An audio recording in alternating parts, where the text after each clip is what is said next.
up, y'all? Kofi Kingston here, and I would love to have a drink with Wrestling on the Rocks, depending on what that drink is, preferably non-alcoholic, you know? How's it going, Healthy Warrior Shane? Soda. I would love to have a drink with Wrestling on the Rocks. Maple syrup. Fella. I would never have a drink with Wrestling on the Rocks.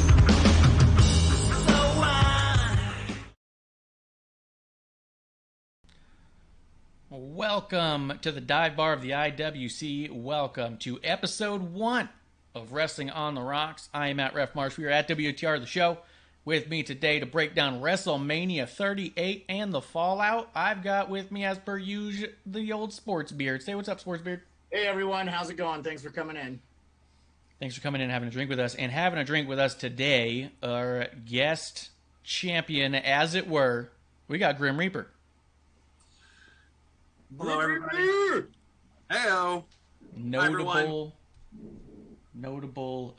chat contributor, Grim Reaper. Senior track contributor. Senior track contributor for sure.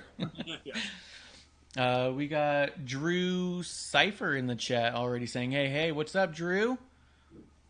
Cheers to you. Thanks for coming in and having a drink with us. Let's start off real simple so we can get right into it. I don't think we're really going to dig into any news, because I don't think there's any news that's ultimately super relevant to our conversation today, talking about WrestleMania and the fallout.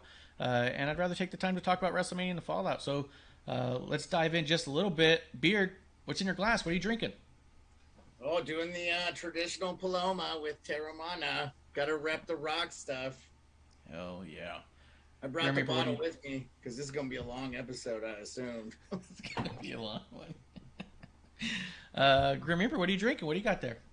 I got the token green bottle, rocking the Heineken. That's awesome. That's awesome. You know, for whatever reason, Heineken is my go-to airplane beer. I think because it's the same price as the domestics. And I go, okay, well, for the same price, I'll go Heineken. Pretty fancy, huh? Yeah. But I am, for the month, not drinking alcohol or sodas. Today I am having a Slim Fast Keto shake as a little meal replacement there. Trying to cut a little bit of weight this month, and I went pretty heavy last month. I went real heavy for WrestleMania, man. I was having pizzas. It was good. I went at keto like it had offended me. Did everything I could against it. Keto owed you money. Yeah, like Keto owed me money. They wronged my family. I had milkshakes, fries. Yeah, I was going heavy. So I was like, all right, so now for the month, let's clean out. Let's detox. Let's do it. So yeah, I'm happy everyone's coming through. It's not about what you're drinking. It's who you're drinking with. We're happy you're having a drink with us today. I say we just dive right in, unless there's anything you guys want to talk about off the top. Well, the only thing I would say is, news-wise, did you want to talk about the Hall of Fame? Yeah, we can do that. We can do that as our news segment. Because that's separate from, all the matches and stuff. And for sure. I know we didn't talk about that. I thought everybody that got in was super incredible. And, The Undertaker's, I think, is going to go down as maybe the greatest Hall of Fame speech ever. I mean, and I'm not trying to be hyperbolic. I just thought it was, it was good. It was so good. I had to watch it way after everybody else did, being here in Alaska. So, I actually had to wait for the replay to load up to Peacock so I could watch it. It was great. Yeah. And then, of course... Oh, go ahead. Keep I going. was just going to say, of course, I could have missed the entire thing because they recapped almost all of it during WrestleMania. So, which is cool. And again, I know why they do that. We talk about that. I appreciate that they do it for the people that miss it because it was so well done, I thought. Yeah, you get the gist of it for sure. I was talking to Kevlar today, and actually he didn't get to watch Hall of Fame, but he saw the recap clips on Mania, and it actually made him feel more like he's got to go back and watch the full entirety of it. So, kind of did the trick there too. Grim, what'd you think about it? Overall, presentation was great. I mean, for the 20 and 2021 classes, we had that clippy version of the shortened version of speeches. Then you can go on YouTube and watch the actual length of the speech and everything. This year though was great. The acts, got enough time given to them depending on their, I would say level of contribution, but essentially level of, star power, if you will. Enough can't be said about the Undertaker speech. First off, I actually counted. There's like 5.5 minutes after the music ended of people standing and clapping and cheering and giving him his due. Obviously, just deserved. And I really thought it was cool in the beginning of his speech that Undertaker said, "Hi, my name's Mark Calloway. This is peering behind the curtain. I'm not going to go through the whole speech talking like the Undertaker. No, this is Mark. I'm going to go through my story, who's helped me along the way, everyone I've wrestled. Vince McMahon's intro was awesome, and just the stories were great. The tombstone on the escalator, all of that was awesome. But just the fact that Undertaker was just opening up and saying, this is Mark, and I'm going to tell you what my reflection is on my career for 30 years. Yeah, it was cool. There was only 2 things in the Hall of Fame that I just thought was just not perfect. I would have given Steiner Brothers an extra 1 or 2 minutes. That's all. I don't think they needed a ton more time, but they could have used 1 or 2 more minutes. And I don't think that would have hurt the show overall. But outside of that, I thought everyone else had a perfect amount of time. They're the only act, as it were, that I felt slightly shorted. Like I felt like I could have gone more. Everyone else, I felt like that was perfect, absolutely perfect every time. And then the only thing I thought was weird was Undertaker didn't mention Mick Foley at all, and I thought that was weird. And I wonder what that was about. Yep, I was waiting for and then Hell in a Cell in my career or something with Foley, or not even greatest match ever. Yeah. One of the most famous matches to ever happen, and he just kind of he didn't even mention it. He didn't even gloss over it. I just wonder if maybe he was just trying to stay with people who were in the room and people who he had lost, because he spent time talking about friends he had lost, and then pointed at a few people in the crowd, and so it was just a little weird in that. Drew also in the chat brings up he didn't mention Austin either. Yeah, they had a pretty fucking good rivalry too. I just wonder if he was keeping it to who's in the room. Yeah, Drucifer said someone called his speech a dead talk, like a TED talk. I'll say this. I thought he did it very off the cuff, so I thought maybe he might have just forgotten to mention people, because it felt like it was a much more of an impromptu speech than it was a planned, rehearsed thing. And I think that's why he, like Grim Reaper said, he did hey, this is Mark Calloway, I'm just going to try to summate 30 years into which essentially was it under an hour. It wasn't that long. It didn't feel like a long speech to me. I think that shows you that it was good. I wanted to say one thing about one other speech. Miss Charmel, incredible speech. Yeah. I just thought with the time she was given, and she got out so much information, and I know that Booker T and her are revered behind the scenes quite a bit, and so I thought that was awesome. That speech was really good, and it'll always get a little bit shadowed because it was the day the Undertaker retired, but I thought her speech was all of them were great. But I agree with you too. The Steiner brothers, you could have given them another 4 minutes. I think that maybe they were nervous to give. Yeah, that's true.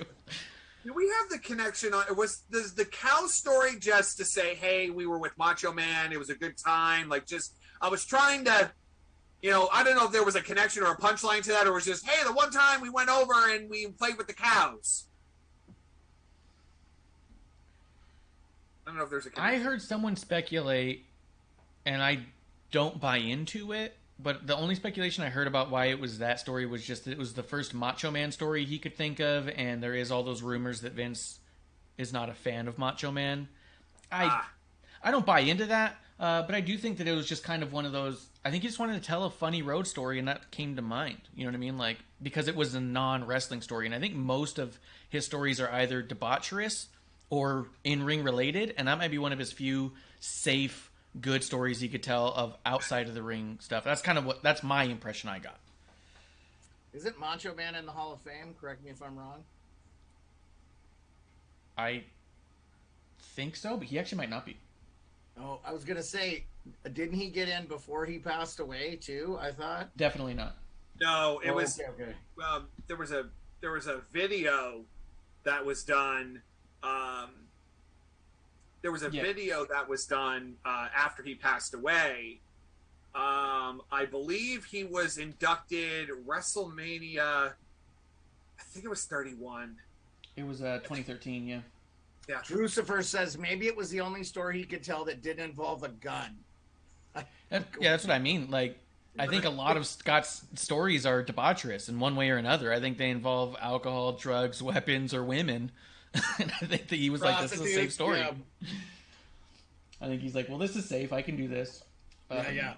It was a good story. I don't. Yeah. I think they were shortchanged maybe for a reason. So, Yeah. I think they were trying to play it safe.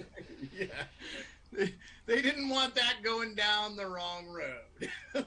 Yeah, for sure. I think because they also know all of his stories are debaucherous, so they want to tell one safe story and get off. So, hey, just in time in the chat, he is in the Hall of Fame, and cheers, my dive bar friends. Nice to see you just in time. Yeah, every time I hear it on the show, I'm like, just in time. Yeah, it looks like he got put in 2013. He was inducted by Hogan, and Lanny Poffo, his brother, is the one who did the speech for him. So, okay. But yeah. Outside of that, I thought red beans and rice went over huge. That was cool. It was such a funny moment because he said, "Oh, we were eating red beans and rice," just like moving a story along. And then the crowd cheered for that, and you turned around. He's like, "Red beans and rice," and I'm like, "Woo!" And I was like, "How is beans and rice over?" It's way over. But I think it was like a Texas delicacy from the southern, It's got to be, right? Who doesn't like red beans and rice? Yeah, but who cheers it? Like, that's what I mean. It's got to be a Texas staple, I think the crowd from the Hall of Fame through WrestleMania, SmackDown was one of the best crowds ever. They were amped. They were ready for every fucking thing. And I did love that. I'm glad you timed it. The 5.5 minutes. I loved that you could tell that Calloway was trying to get his shit together to get his speech going, and the crowd wouldn't let him. They just needed to shower him with love the way that they knew they had to, because the last 2 times he came out to do something for the fans, there were no fans. Boneyard match was his final match with no fans. His retirement ceremony was in front of no fans.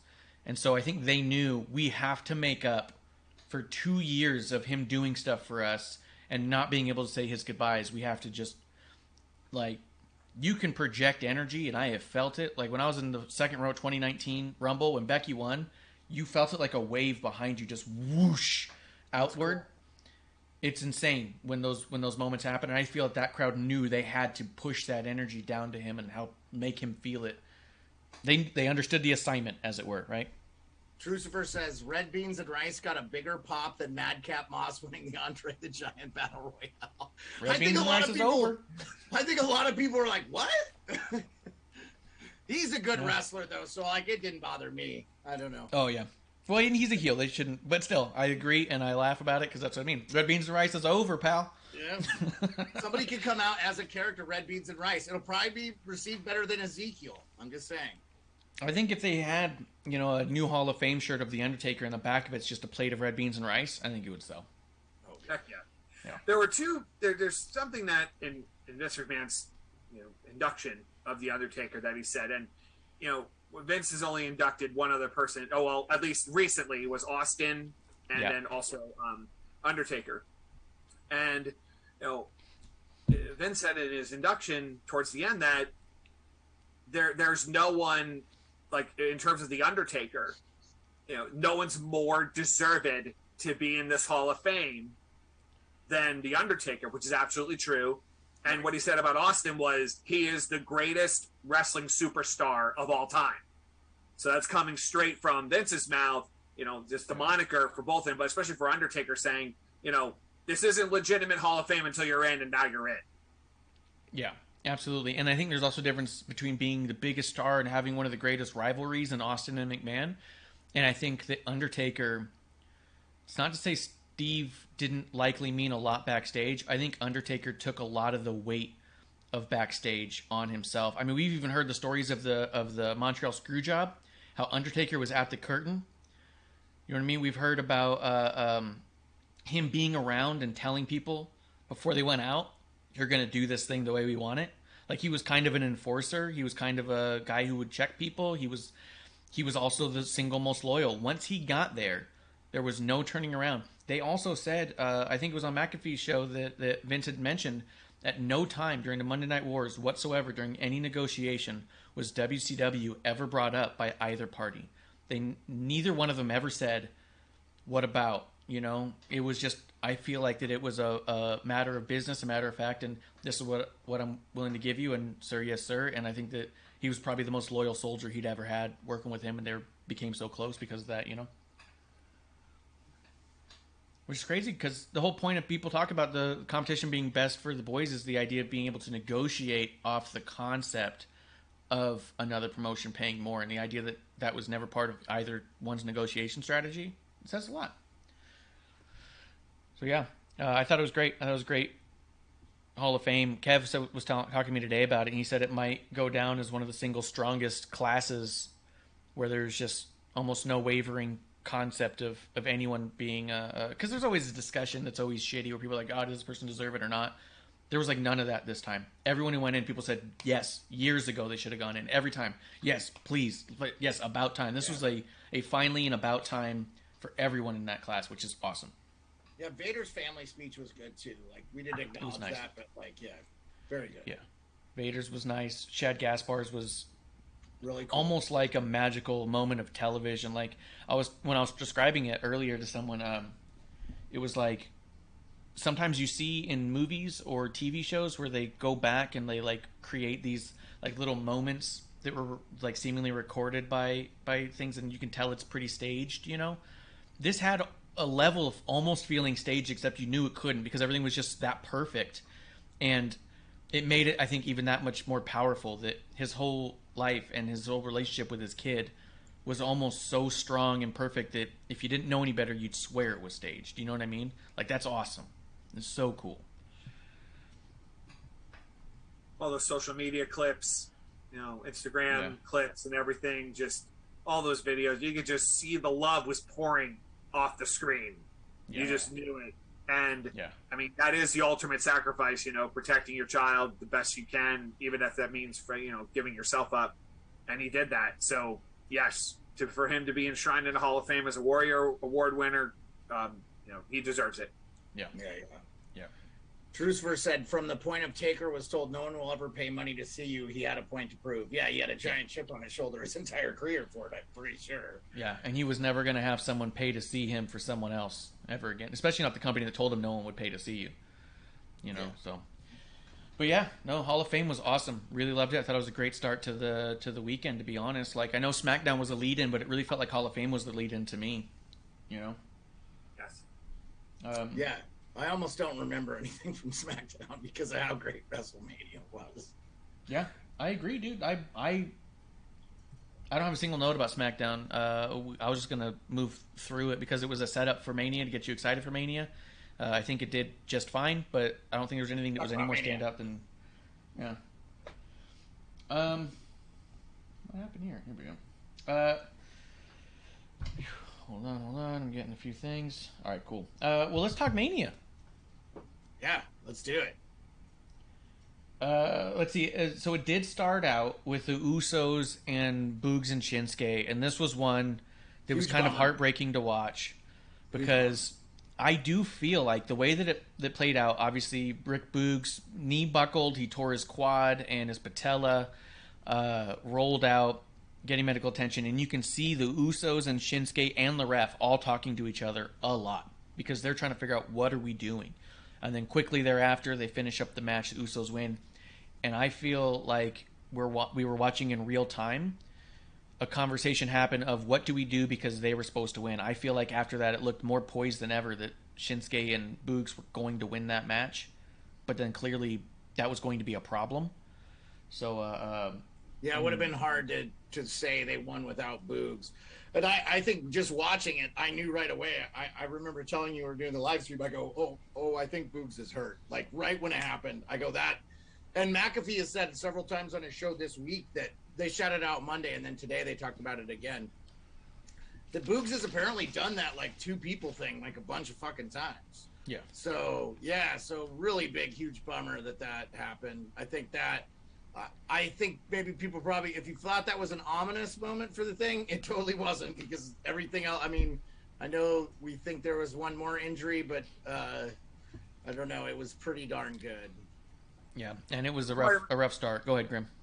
I was going to say too, in terms of, I know you're saying, Marsh, that it was like, oh, clearly they might have the Usos were going to lose and Shinsuke and Boogs were going to take it, but also sometimes it's a rush to the finish where the Usos were going to win. It's just, oh well, Boogs is out, we got to make it happen.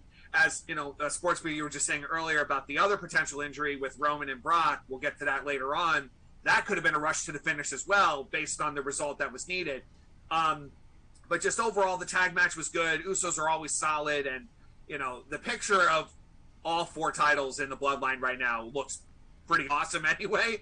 But again, Boogs, cheers to you, sir. Hopefully, you rest up and get healed up very quickly. Cheers to the return. I actually felt like the Roman Brock was a good example of getting to the finish now. And I felt like Usos and Shinsuke was a good example of seeing the finish change, because if you watch both of them at the same time, Roman and Brock talk a little bit, but not a lot, and then they get to the finish. The Usos, Shinsuke, and the ref are all circling each other like buzzards. What the fuck are we gonna do? Well, you know what I mean? Like, but Ref Marsh, and I apologize. It just felt like it happened way early. Yeah, where Roman and Brock had been going for a minute. I know initially on the live stream I was critical of it. I went back and watched the match when I didn't have technical difficulties because I missed about 5 minutes of the match. Because remember, in our initial reactions, I couldn't remember if Brock had landed an F5, probably because I didn't see it because my stuff went out. But yeah, I felt like that match was adequately long enough to suffice getting to the finish. Where, I mean, it felt like Shinsuke and Boogs had just started against the Usos. Like, it was very early in the match. So. And I think that's why you'd have the difference with Roman and Brock just saying, fuck it, take it home. We've given them enough. It's okay. And I think with the Usos and Boogs that it's more of a, how are we going to do this? How do you want to do this? What do we do here? And that's why it looked like they were stalling and figuring it out. It just seemed to me like two different conversations happening between fuck it, take it home, and all right, how are we going to pull this off? And they both did masterful jobs of it in their own way, but it was a total bummer to see Boogs go down like that when you knew it was going to be his moment. It felt like, right? So yeah. And then let's talk about the second match real quick. Drew McIntyre versus Happy Corbin. McIntyre gets the win and then attempts to murder Moss with a sword and cuts the ring ropes in an attempted murder slot at the grandest stage of them all. What do you think, Beard? Yeah, I didn't have a problem with the match. I thought it was great. They had such a good build. They had such a good build up for that story too. Like, you really wanted to see Happy Corbin get his ass beat by Drew McIntyre. If you like Drew McIntyre, if you're smart and intelligent wrestling fan and you like Drew McIntyre, I'm just saying, like, I enjoyed it. I thought it was a good match, and especially after kind of the initial shock of what happened with Boogs, I thought, and I know they cut the ropes or whatever, but like, what, I mean, we've had this discussion ad nauseum. Should he use that as I mean, I don't see it any different than Hacksaw Jim Duggan with the 2x4. It's just a prop. I know it's a weapon that you can allegedly kill people with, but I mean, if he hits them with the flat part of the sword, it probably bends like this. Yeah, ridiculous. So yeah, it's about time he's used it though, because so many times I would just be like, is he gonna skewer somebody or something? Okay, just all right, sounds good. So I'm glad he cut the ropes with it just to show it's a real sword the whole time or whatever. Right. So the sword payoff. Right, the sword payoff, and then now just McIntyre can move on from the whole situation with Happy Corbin and Moss. Just move on to the next chapter at this point. And I do think it poises McIntyre to be in the conversation of a title picture. I think because he came out strong, he won strong against two of those guys. I think it puts him in a good position to move that direction. Drew brings up a good point in the chat too, that he's surprised they still use ropes and not cables, and that he almost got all three. I thought about that too. On that third one, he just slowed down enough to where he didn't get it. But I was all like, when I saw it too, I was like, he got close to all three. That was cool. I actually thought that part was cool. Yeah. Couple parts of the match I want to call out. I'm a fan of the Corbin slide under the ropes and slide back around the other side of the ropes, around the post and under the ropes. Very smooth. I always like that transition with him, even since back at NXT. Really like that with him. That's a Bubba Ray Stevens. That's a big boss man move he pulled from the archives. It's really cool. And the other part too is another character that wielded a weapon like this man. He had the nightstick. Yeah, not a gun. The 3-2-1 countdown before the Claymore. The crowd's into the 3-2-1. I mean, the crowd loves counting along, but that's a connection to the audience. It's coming. 3, 2, 1, bang. Match over. I don't like it.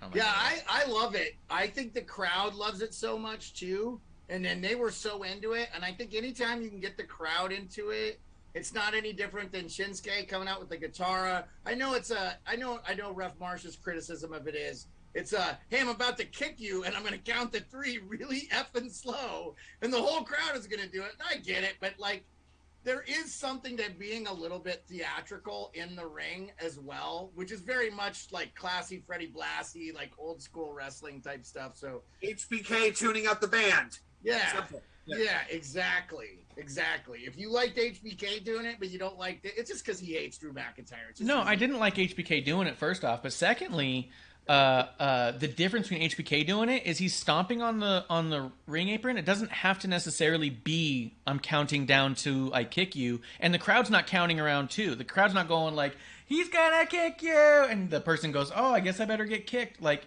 it was a stomp and clapping. It's a similar noise than you'd hear in any other part of a match. Is what made it kind of work and not seem obnoxious. But I did like that because the crowd was counting the first time, Corbin got out of the way.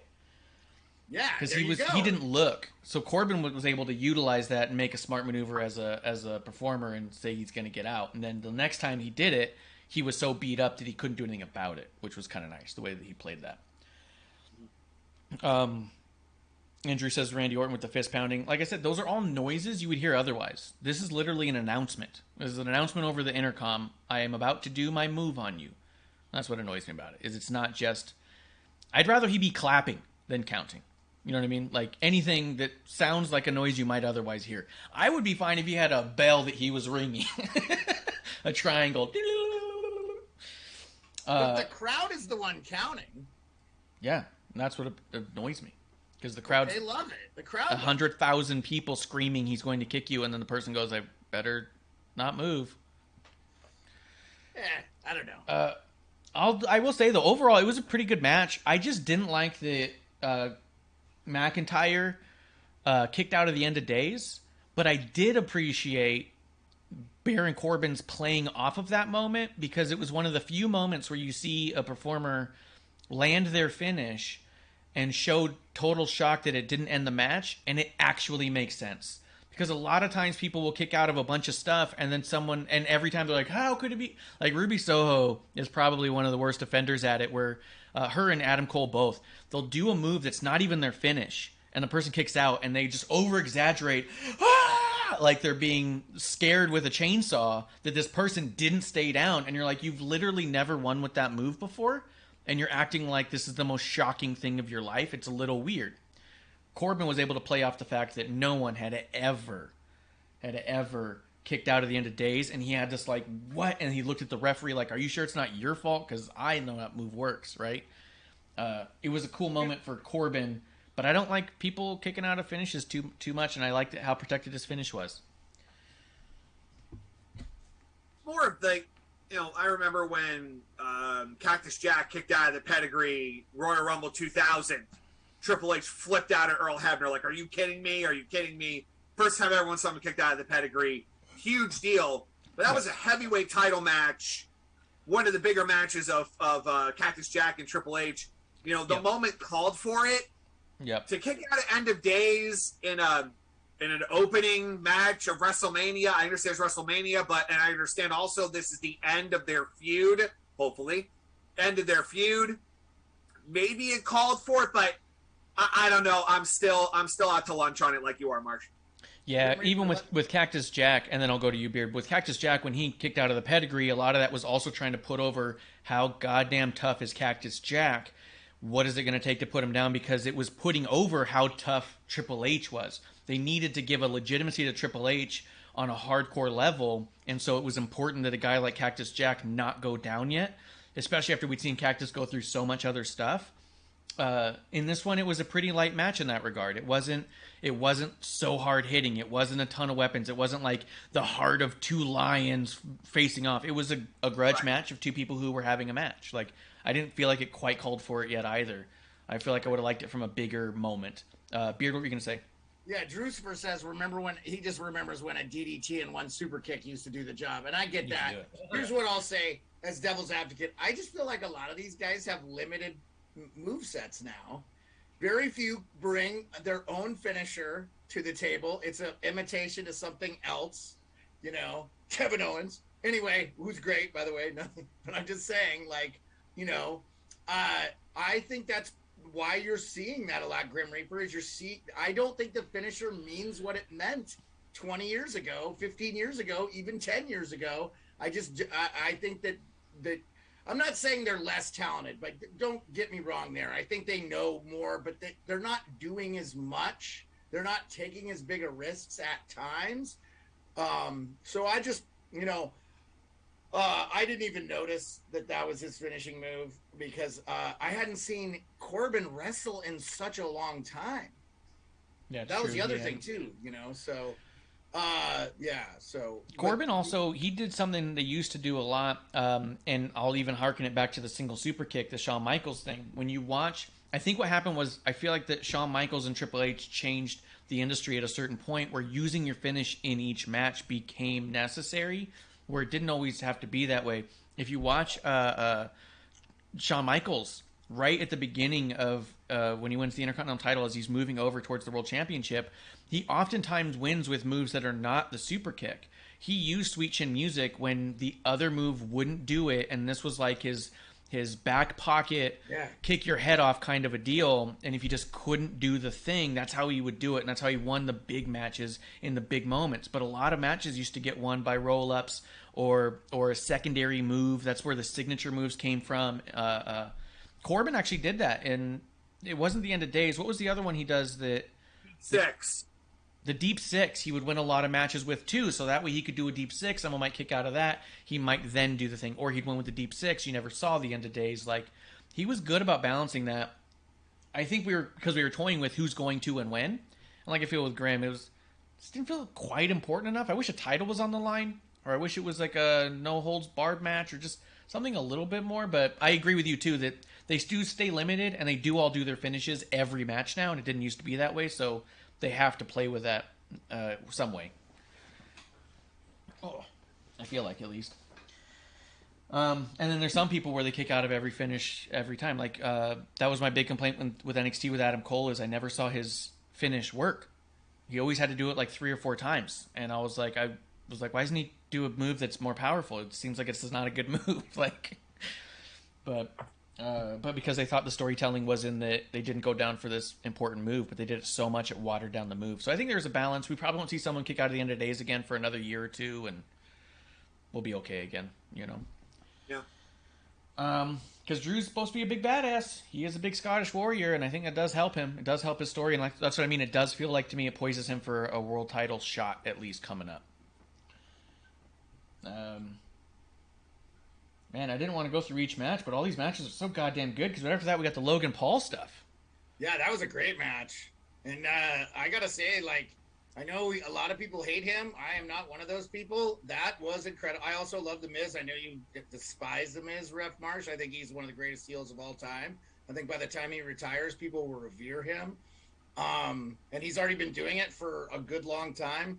In Sports Beard, that is not a recency bias take. he's the top 10 heel of all time. He's in the top 10 list at least. So yeah, it was so good. I He's so good. You know, I'll say this about The Miz. He never does anything in the ring that's like spectacular, but he never does anything that I feel like is unsafe. He seems like works well with his thing. And Logan Paul was in phenomenal shape. And again, if I didn't watch the pre-show when his brother was on there, who was probably more reviled than his brother, Jake Paul, I didn't know that he won Ohio State championship in collegiate wrestling. And that was when those kids were already pretty famous. So their work, I mean, he was in phenomenal shape. And his costume was awesome. The fact that he had a $5 million Pokemon card around his... And again, Ref Marsh and I talk about this all the time. The WWE does a great job of bringing uncommon eyes to their product. It's bringing in people that aren't necessarily wrestling fans. And what better stage than WrestleMania? I thought it was a great freaking match. Yeah. Yeah. Graham, what'd you think about this one? So first off, I did mark out a little bit. I still have my Pokemon cards from back in the day. That came out with the Illustrator. That is a huge flex. Pokemon World. You know, back when he was doing his boxing, he would come out with the Charizards and everything. That was a huge card back in the day. So huge flex, at least in the trading card community. I liked their colors were yellow and black, like Pikachu in Pokemon. So I thought I saw the connection there a little bit because Pikachu's on the Illustrator card. So yes, I'm making those connections outside of wrestling. Logan Paul, no surprise, good strikes. Like the strikes looked tight. You know, like it's like he does this for a living, right? So just the good strikes there.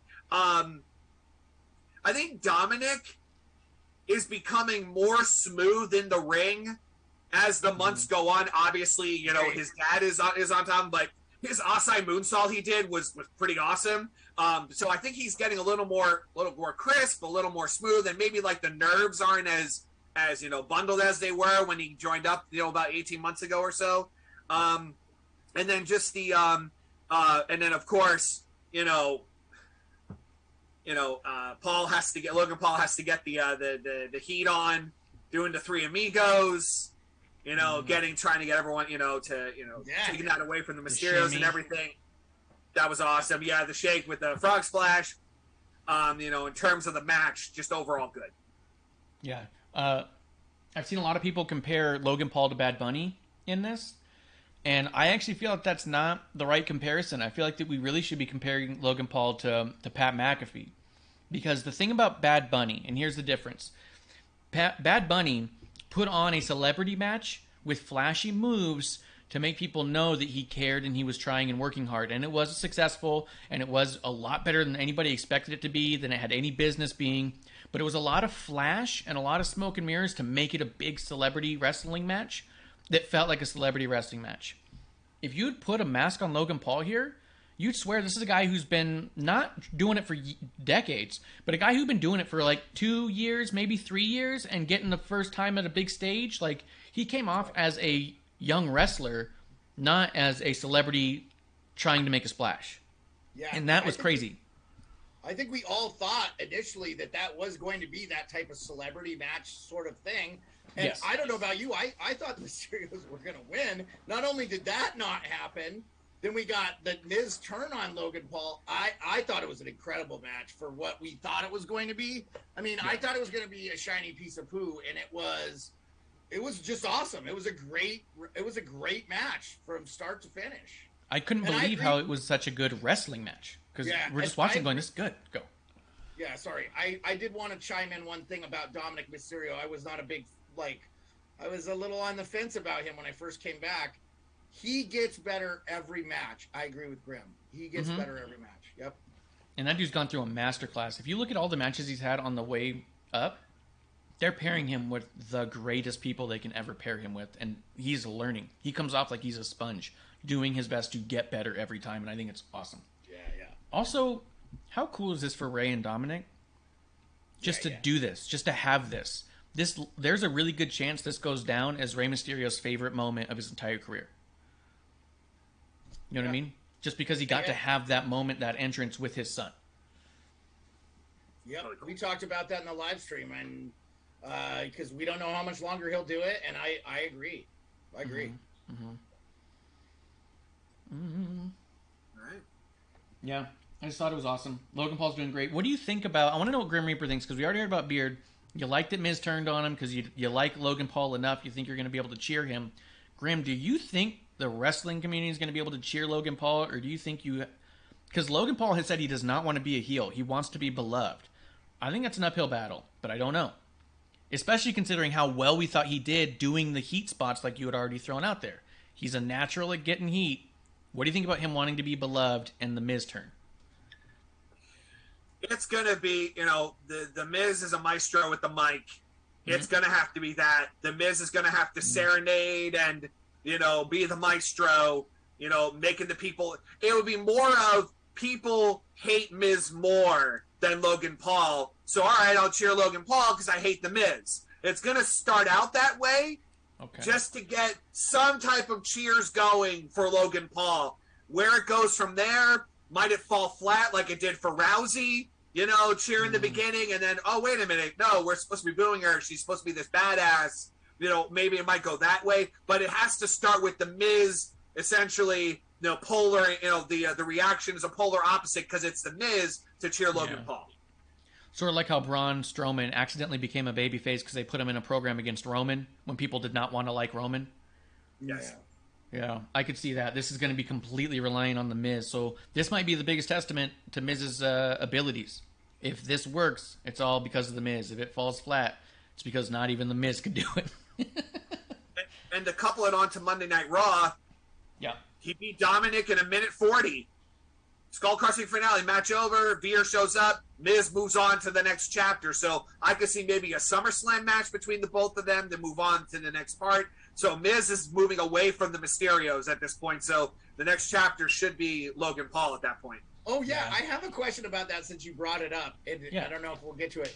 Did that make sense to you that Veer attacked the Mysterios? Like, I thought for sure he was coming in as a babyface, too. Like, that was fucking weird. That made no sense to me at all. That made almost as much sense to me as Ezekiel. Elias's younger brother. I don't know. That just didn't make any sense to me. What do you think, Grim? Oh, I was saying the only thing about Veer that was poppy about his entrance was, oh my gosh, he finally debuted. He's on TV. Yeah.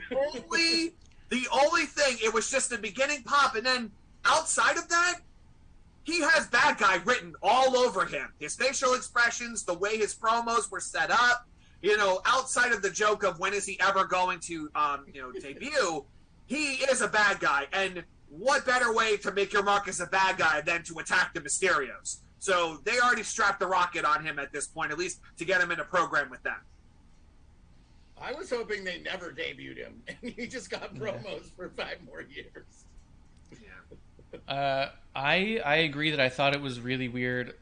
If I'm reading between the lines, and watching kind of the presentation of it, I will say that ultimately I'm a little disappointed in the Veer stuff because I have a feeling, knowing nothing and being nobody, I wouldn't be shocked to find out that the reason Veer took months to debut is they didn't have anything for him alone coming up through WrestleMania. I wouldn't be shocked to find out that he wasn't supposed to be in a program with Mustafa Ali, and that Mustafa Ali did not want to do anything that felt race-related specifically. And there's a big part of me that feels like Veer is only being represented as a heel by race alone and not by virtue, especially given that we know who he is. He's the $1 Million Arm. He has such an amazing story, so much so that Disney made a movie about how inspiring this guy is. And here we have him in kind of a heavily Indian garb with the music and being a bad guy by virtue of attacking Rey Mysterio, but not because of anything he's really said otherwise. I don't love it. I'm willing to give it a shot and see where it goes and how it plays through and if I will begin to like it, because there's been things that I've changed my mind on for sure. But I'll say at face value, I did not like him coming out and attacking Rey Mysterio because I just don't like the idea of him being a bad guy when I know he's got such an inspiring good guy story in real life. Well, Ref Marsh, a lot of the promos they ran were sort of like inspirational on him talking about like attacking the bad people and shit. Drewster says in the chat, I mean, Veer was in yellow and black like The Miz. He says, I don't know, just saying. He thinks maybe he'll team up with The Miz. That could very well happen. But but if you're trying to move the Mysterios along away from The Miz and that whole storyline, I don't know, man. It made no sense to me. Again, if I heard the promos wrong, I'm an idiot.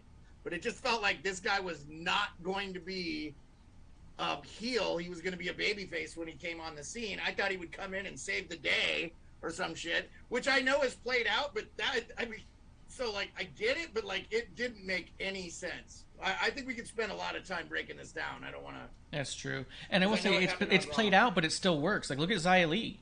She's getting over with the fans because she is the one who just comes out and saves people as a protector. It's played out, but works. You know what I mean? Was good, Jew. I mean, I'm with you. I'm with you, Ref Marsh, on this one 100%. We've been simpatico on this one. I feel like you have this guy's backstory. Everybody knows who he is. You can make him a heel later in his career, but like get him in the business, you know. Yeah. And I think it's too easy. I hated the Naomi stuff because I felt like it was race baiting and stuff. I just like, why does what's her name hate? They never gave me a reason for the gal. I'm sorry, her name escapes me. Sonya Deville. Why did Sonya hate Naomi? That didn't make any sense to me. If you're just coming onto the scene, there was nothing there. And why does Veer want to beat the shit out of the Mysterio? It's like, it just didn't make sense at all. Yeah. So, again. I go with what you were saying earlier, though, Marsh, too. Right. Where it has to make sense, right? So that's why we have to give some time for these storylines to develop. The Raw after Mania, the NXT after Mania, there's resets now. It's like the new year, the new calendar year. So let's see how things go through, which we'll touch on other storylines in a moment. The other thing, too, Marsh, I want to tap on what you're saying. Veer was originally a part of the NXT tag team, with Rinku Singh and Shanky. Shaki. Yeah, there you go. And with the whole situation of their tag team getting disbanded because of what allegedly happened with spoiling main event and things like that, kind of derailed them as a tag team, so they had to be repackaged. Now Rinku is repackaged now as Senga, the bodyguard for Grayson Waller. So I think also you're right, Marsh, where Veer wasn't veered the right way, in terms of what they had for him in terms of a singles run. So now they have that opportunity for him. They veered in the wrong way, is what you're saying for him? Yeah, I agree. I'm not on board with it. I will say this about the Raw real quick, before we move on to the next thing. I did feel like Raw this year, because a lot of people were complaining about it in a lot of ways. I think you see two different types of Raws after Mania. One of them, you see the start of a new year, no doubt. You see like the Brock returns, the big comebacks. You see the big moments of here's what we have coming up this year. Wait till you see it all. And then I feel like you got what you got last Monday, which was not so much the start of the new year, but really putting a bow on the last year. And it really felt like that they did a lot to be like, we're putting a button on it all. We're going to finish it all up. Here's sprinkling in a couple of things that are going to be coming in, a couple little teasers, but nothing felt like a big boom. Here we go. It felt a lot of like wiping our hands clean of last year and getting things situated. I bet you next Monday is going to be a bit bigger than this Monday. Yeah, I want real quick. I mean, since you talked about Raw, I did wonder what you thought about just completely doing the Braun Breaker rematch from the NXT WrestleMania weekend and having Dolph Ziggler lose the title to him. Me, and then I'll go to Grim after that. I loved it. I thought it was brilliant. I thought it was absolutely smart because you did have Dolph retain at Stand and Deliver, and tomorrow night we're going to talk about on episode 1 NXT and AEW a little more in depth, and we'll go about how we felt Stand and Deliver was a little unwoven by NXT. They did kind of reset a bunch of stuff there, which was a little strange. But I did feel like if you think about it, you had Dolph Ziggler retain at Stand and Deliver, which I don't know their viewership on Peacock or anything like that, right? I watched it. I watched it. The event ever watched, so. But I do think that a lot of people don't watch that as much, right? Sure. It's the biggest Raw of the year. It had 2.1 million viewers on the first count, right? So Yeah. you actually gave him a bigger stage to win it in a realm where people are watching because it is the Raw after Mania. They see Dolph Ziggler with a title. They already know who Dolph Ziggler is and believe in him. And now you get a definitive win with Braun Breaker. And oh, by the way, if you want to see what's next for him, it's tomorrow night on USA. Like, I thought it was an amazing commercial for NXT and Braun Breaker. And the other thing I thought about Braun, as we've seen every time him come out at the Hall of Fame, as we've seen him perform in a tag team, and this singles match for a championship, he's not fazed by this many people. Yeah, He is comfortable out there and confident, and I love that. How about Grim, his what'd you think? entrance? Oh. How about his entrance with the chainsaw? By the way, at the event, that was fucking cool. Go ahead, That Grim. was dope. Sorry. And Braun Breaker is the future. He's one of my picks to beat Roman Reigns at WrestleMania 40 when Reigns finally loses the Universal title. We'll get on that later. I think the rocket is on for him. He has the NXT title maybe through this year, through the beginning of next year, and then I can see him winning the Rumble, going on the Mania 40 and winning. So I see him as a main event player. He even called it out this past week on NXT that he's going to main event WrestleMania one day. So he already stated his purpose that way. But yes, Braun Breaker, he's the real deal. Obviously, second generation star. So he's in it to win it. So I'm happy with him thus far. Yeah. And I think that was a good move. I mean, you just put Dolph versus Braun Breaker in front of the biggest crowd that NXT or the Braun's ever seen. You know, like, amazing. Fantastic. That match was awesome on NXT, the event.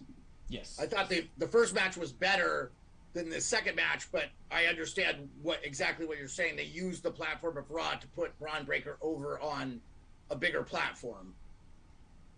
Yeah. And I hopefully agree. that helps NXT, yeah. That makes total sense. I'm hoping it brings at least a few people who go like, well, I don't know about watching NXT every week, but I do want to check in with what Braun's doing, and maybe we see even an uptick on the YouTube replays. You know what I mean? Like, there's more than one metric, as we know. Drew is saying in the chat before we move on to the next thing, he goes, I saw Veer wrestle Tozawa live. He's a huge dude, and we know how well WWE does with giants. He goes, all he did was slam and squash the match I saw. Tozawa's kind of WWE's Kenny. And not Kenny Omega, I mean Kenny from South Park. He goes out there and just gets killed. Like, killed. Yeah, that's true. That's true. Yeah, I know you missed some of it, Beard, but during, like, the pandemic era, they would have Tozawa come out and do matches where he would take bumps that were so fucking brutal. Like, his matches with Aleister Black and Buddy Murphy both were so good because he would, like, UFC style freeze and fall in such an awkward way with his limbs straight and his eyes just glazed, and you're like, holy shit. He's amazing. The power of Tozawa. Yeah. Yes, Drucifer, we can all agree Dolph Ziggler is awesome. He's incredible. I am a big fan of him. I know Ref Marsha is. Yeah. We had your buddy came on for a while, second day of WrestleMania, and he's a big fan. I thought we talked about this on the live stream for WrestleMania, but I think bringing Dolph Ziggler down to NXT to show those young kids how to take bumps so we don't have to suffer another fucking Charlotte ever was awesome. Yep. It was amazing. Amazing. All right, so let's get back to it. I'm liking how we're doing this, though. I'm happy to. Just real quick, I just wanted to roll back to what you were saying earlier about the Raw after Mania and the feelings about the big moments. So you talk about Raw after Mania being a staple. You know, the two moments that hit me for Raw after Mania are Ziggler's cash-in on Del Rio. That's just ingrained in my mind. When I think of Raw after Mania, that's the first thing I think of with that. And then also Paige winning the Divas title from AJ Lee. Those are my two. The shock title wins. Those get me locked up right away. And that was a time before the WWE started coining WrestleMania Raw, the Raw after Mania, where Corey Graves every year has to say, "Oh, the crowd boos when they normally cheer and cheer when they normally boo." Like it's like when someone tries, let's say your dad or your parent tries to be like, "Oh, hey, cool kids, what's going on?" Like just they made it a thing. Yeah. Before they made Raw after Mania a thing, there's a special on the WWE Network about Raw after Mania. Like, before that was a thing, you get the surprises. Brock returned. The Rock came out and challenged Cena. the whole thing, it was like just a moment that was the worst kept secret behind the curtain. And then there was this stretch of 5 or 6 years where it was like, it's the Raw after Mania. Who's going to debut? Who's going to come up from NXT? Like, just, no, let it be cool. And then just, so that it kind of lost its luster over the last couple of years. But I agree with you in that yesterday it was just put a bow on the end of it, but there was no shock returns or shock title changes besides the NXT title. Outside of that, though, there wasn't that wow moment. It was good, yeah. I think it's better that they don't do that over-the-top stuff so much after, because then it takes away from WrestleMania. And WrestleMania was so good, why would you want to take away from that? You want people talking about WrestleMania. And I'm not saying that Raw was bad. I'll say this, too, and I know we're going to talk about it, but I thought the thing for me, you said teaser, was the whole Roman thing. I thought that was, well, I'll let you know what's going to happen, since he runs the company, apparently. So, yeah. Anyway. No, I agree. I think that especially with a Mania, recency bias may be heavy, but I do feel like this, to me personally, this is going to go down as probably one of my top 5 favorite WrestleManias to watch. It was just one of the most fun Manias I've seen in a long time. Definitely better than a number since I've even when I stopped watching and came back. I remember after the New Orleans one, feeling just so disappointed. I think it was 28. No, that's not right. New Orleans was 30. WrestleMania. No, not that New Orleans. The one after that.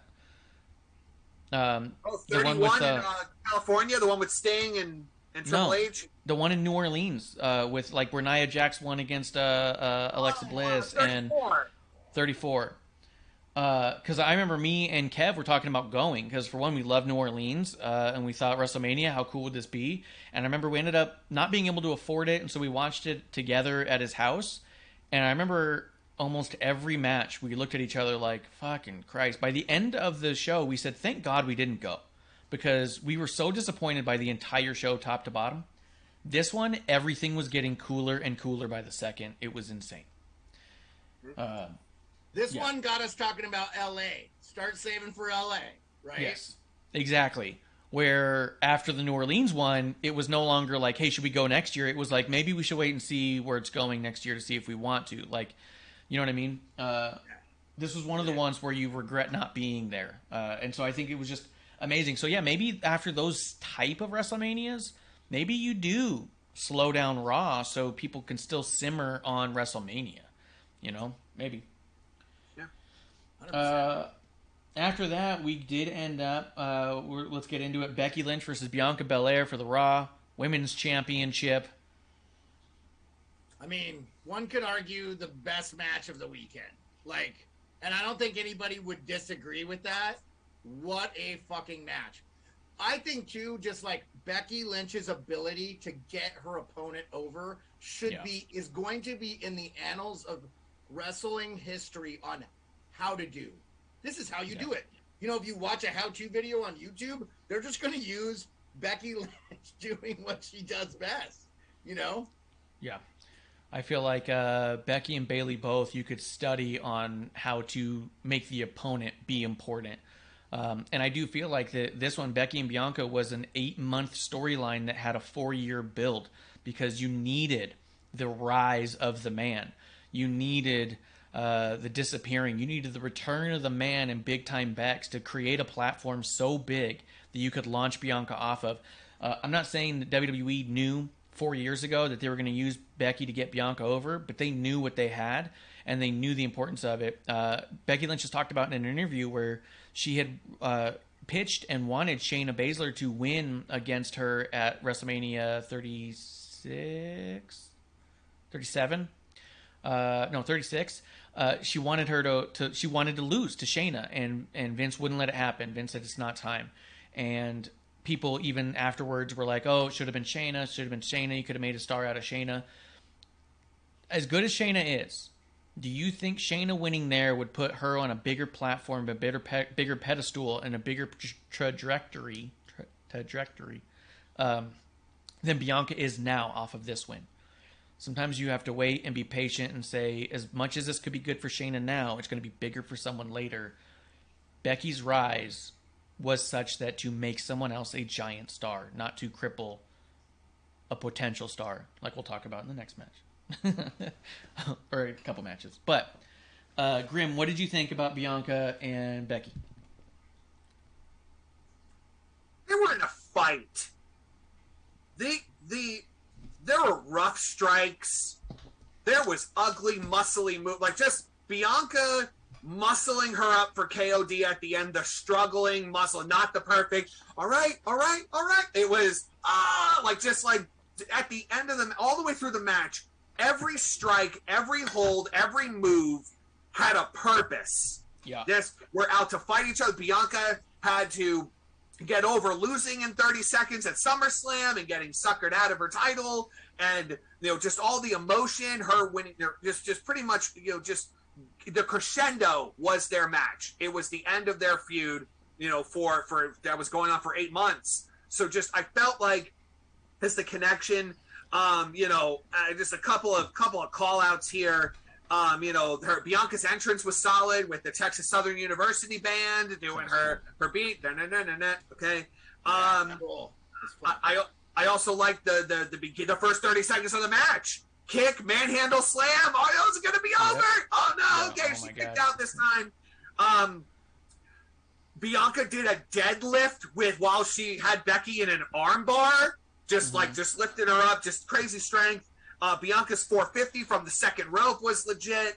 Incredible. Second rope 450, dude. Second rope. She's missing like 2 feet of air and still hit it. Perfect. Right. Yeah. Total athlete through and through.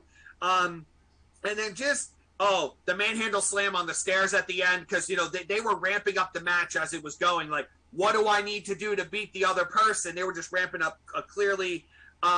And just again, when Bianca hit Becky with the KOD, 1, 2, 3, she just lied there like dead for like a second, like just totally. They're just taking in the moment. But I am exhausted. I gave everything for this match. I needed to. My eye got knocked out. I don't know what part of the match that happened, but I was only doing this with one eye apparently. So just left it all in the ring.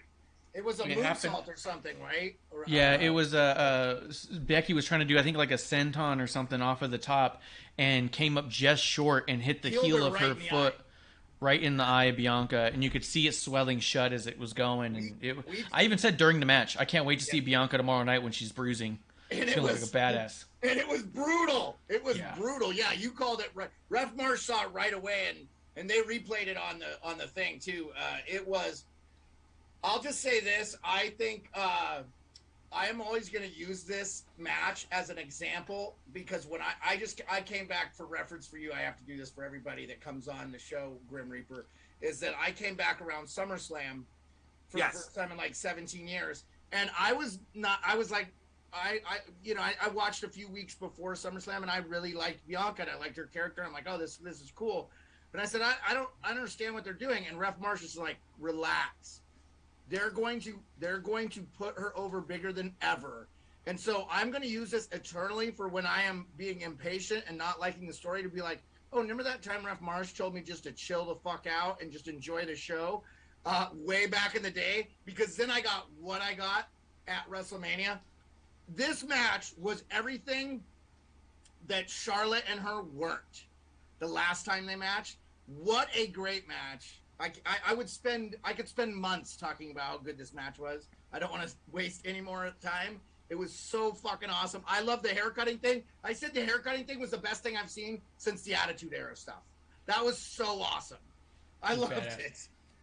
Dude, did you notice when Bianca is pressing Becky for that final KOD and getting her up, the crowd hit their feet. She hadn't done the move. It could have been reversed. She was just going up, and the crowd just stands up and pops just because they knew it was about to happen, and if she lands this, it's over, and it was. And Becky, with that supercell at the end, that laying dead, that was a Scott Hall thing. I wouldn't necessarily say it's a Scott Hall homage, but I wouldn't be surprised to find out it was, because Scott Hall would say in interviews that he learned from Kurt Hennig, if you're going to beat me, you're going to beat me. He goes, I'll lay there till the crew comes and sweeps me off the floor. You're not going to sort of beat me. He goes, I don't like it when people kick out right after, or when they immediately roll out. He goes, you lay there and you sell that. You are dead. Like Like, that was a Scott Hall thing I found in a few of his interviews after he passed that I was re-listening to, that if you're going to beat me, you're beating the hell out of me. Like, it was awesome, man. I think we just lost Grim Reaper. He'll probably I think reconnect Grim's in a internet second. shit the bed for him. He's got the Boost Mobile, as Coach JB would say. Boost Mobile, very good. Drew in the chat saying something to you. Drew says, Beard Sports, I was out of it for about 10 years, came back when Edge came back. Very Yeah, cool. no, I mean, just 25 years, it just was too hard to keep track of. I'm into sports, football and hockey a lot. Baseball, I was a lot into. I'm not as much anymore, but Ref Marsh, I'm going to forever use this as an example when I don't like. Now, it doesn't mean that everything's going to end that way, but it just means, hey, sometimes it helps to have patience in this realm too. Yeah, 100%. Sometimes it's definitely let it play out. And the amount of people who, after SummerSlam, said Bianca didn't deserve this. I was there, dude. I saw people get up and leave. People were really upset. I get it. Yeah, I too get bad. it too. It's It too is too bad. bad. I mean, but again, I wasn't as emotionally invested in Bianca because I had just came back a few months before. But like, I'm so glad that you kind of talked me off that ledge. And then shout out to Bishop. Got to give Bishop big time credit. Bishop was the one that was like, hey, dude, you don't understand. This is what Becky is doing. And it's like, oh, I mean, you were too. I don't want to take anything away from your guidance as far as a wrestling fan. But sometimes I feel like it's just better to just wait and see. Yeah. And you're right. Like, it feels like the 4-year rise of Becky Lynch and then her little hiatus and then her coming back, because she got a huge pop at SummerSlam when she came out. Yeah. Like, the fans were all about it, right? And then she had to turn that into "you're gonna hate me," which is even better. Like, that's even more brilliant. Dude, the idea that they were chanting "you deserve it" when she was getting her haircut, like, how fucking cool was that? Because it's like, okay, the crowd's like, yeah, you're a bitch. Like, it was awesome. And I think the crowd also responded that way when she came back, because we knew we were all about to get some next level storytelling, because that's just what Becky does. So wherever we go from here, and when they saw that, like, oh, people are going to have to try and boo her, and they're like, how's this going to work? Look, we all cheered her because we know what she's capable of. And she just proved it once again, what she's capable of. Yeah, it was so great. Grim, any final thoughts before we move on? In regards to hey, Becky, take a break at this point. Or we're still on Becky and Bianca. Sorry, I cut out there. Yeah. Okay. Yep. Sorry. So, I think Becky deserves a break at this point. Let Bianca take the title. Have a couple of good title defenses. Start building her up as the champion again. I just think that let Becky kind of fade away for a little bit, and then have her come back in for her rematch, SummerSlam time, something like that. Just let's cool down a little bit. Let Bianca direct different ways, and we'll take it from there. I don't know that I need to see Bianca and Becky wrestle again. Not for a bit. I think what you do is you have Becky come back, and you have Bianca say, "Get to the back of the line, bitch," because that's what Becky said when she beat Bianca. Get to the back of the line. You have Becky have to try and weasel her way back into a match that Bianca just doesn't want to have because she doesn't respect her or whatever. You know what I mean? Like, she doesn't want to do that. And I think you have a crazy Becky who feels like she's going to be stronger than ever, because every time she's had a major loss, it's propelled the biggest parts of her career. She lost at SummerSlam and became the man. She lost at Royal Rumble and then won the Royal Rumble that same year. You know what I mean? She lost her title earlier in that night. Like, you have a Becky who can delusionally talk herself into that this loss is the best thing that's ever happened to her and she's better than ever. And you have a Bianca who says, what goes around comes around. And I think you can have a lot of fun as you keep them separate because of those two different trajectories that meet again somewhere down the line. Maybe it is as a SummerSlam. Maybe it is at a Survivor Series. Maybe it's not soon, but not forever. Like, they could get there. As a selfish wrestling fan, I want Becky to come back as a babyface on SmackDown, and so I don't have to see Charlotte ever again. This is me. All right, so let's keep it moving. We did have, after that, Seth Rollins against mystery opponent and how amazing that Seth Rollins, for 2 months, was carrying along a storyline against nobody. Not like how Kevin Owens was carrying a storyline one-sided. It was against Stone Cold. He was carrying around a Stone Cold storyline for a month or two, but just by himself, which is impressive enough. But to get people salivating for a match against anybody in the world, like, that's fucking cool. He gets there. My favorite part about this is this was the most, for better or for worse, this was the most AEW debut that they've had in a really long time. They had the lights go out, they had the pause, they had everyone waiting for a second, and then they had the debut hit. Also, while the match is happening, they released 3 Cody Rhodes t-shirts that look exactly like AEW designs, and I was like, this couldn't be more AEW, and I love it because I'm petty. I have to say this. I think this is going to be one of the matches that we remember from this WrestleMania as one of the greatest matches of that thing. Yeah. I knew very little about Cody Rhodes because I don't watch AEW. I don't have time, and I don't shit on AEW like Marsh does. But I just don't have the time. I don't care enough. But I became a Cody Rhodes fan instantaneously because of his promo, his interview afterwards. But the match, we knew a Seth Rollins match was going to be great anyway, right? Was there any doubt it was going to be great? Ref Marsh with Grim Reaper, I'm sure you knew, he speculated that it was going to be the Gable Steveson from as the back-to-back heavyweight champion from Minnesota NCAA, and we did see some Gable, which was cool. I'm glad we got to see that. And I was a fan of Dusty Rhodes and just loved the guy and think that he personified like the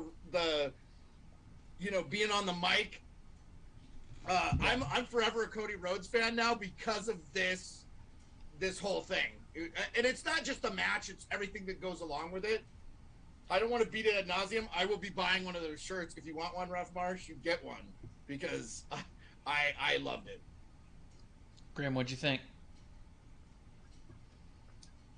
It was really the whole Cody. Let's go with the whole Cody experience from Saturday and even on Monday if we want to tap in there too. Yes. Saturday,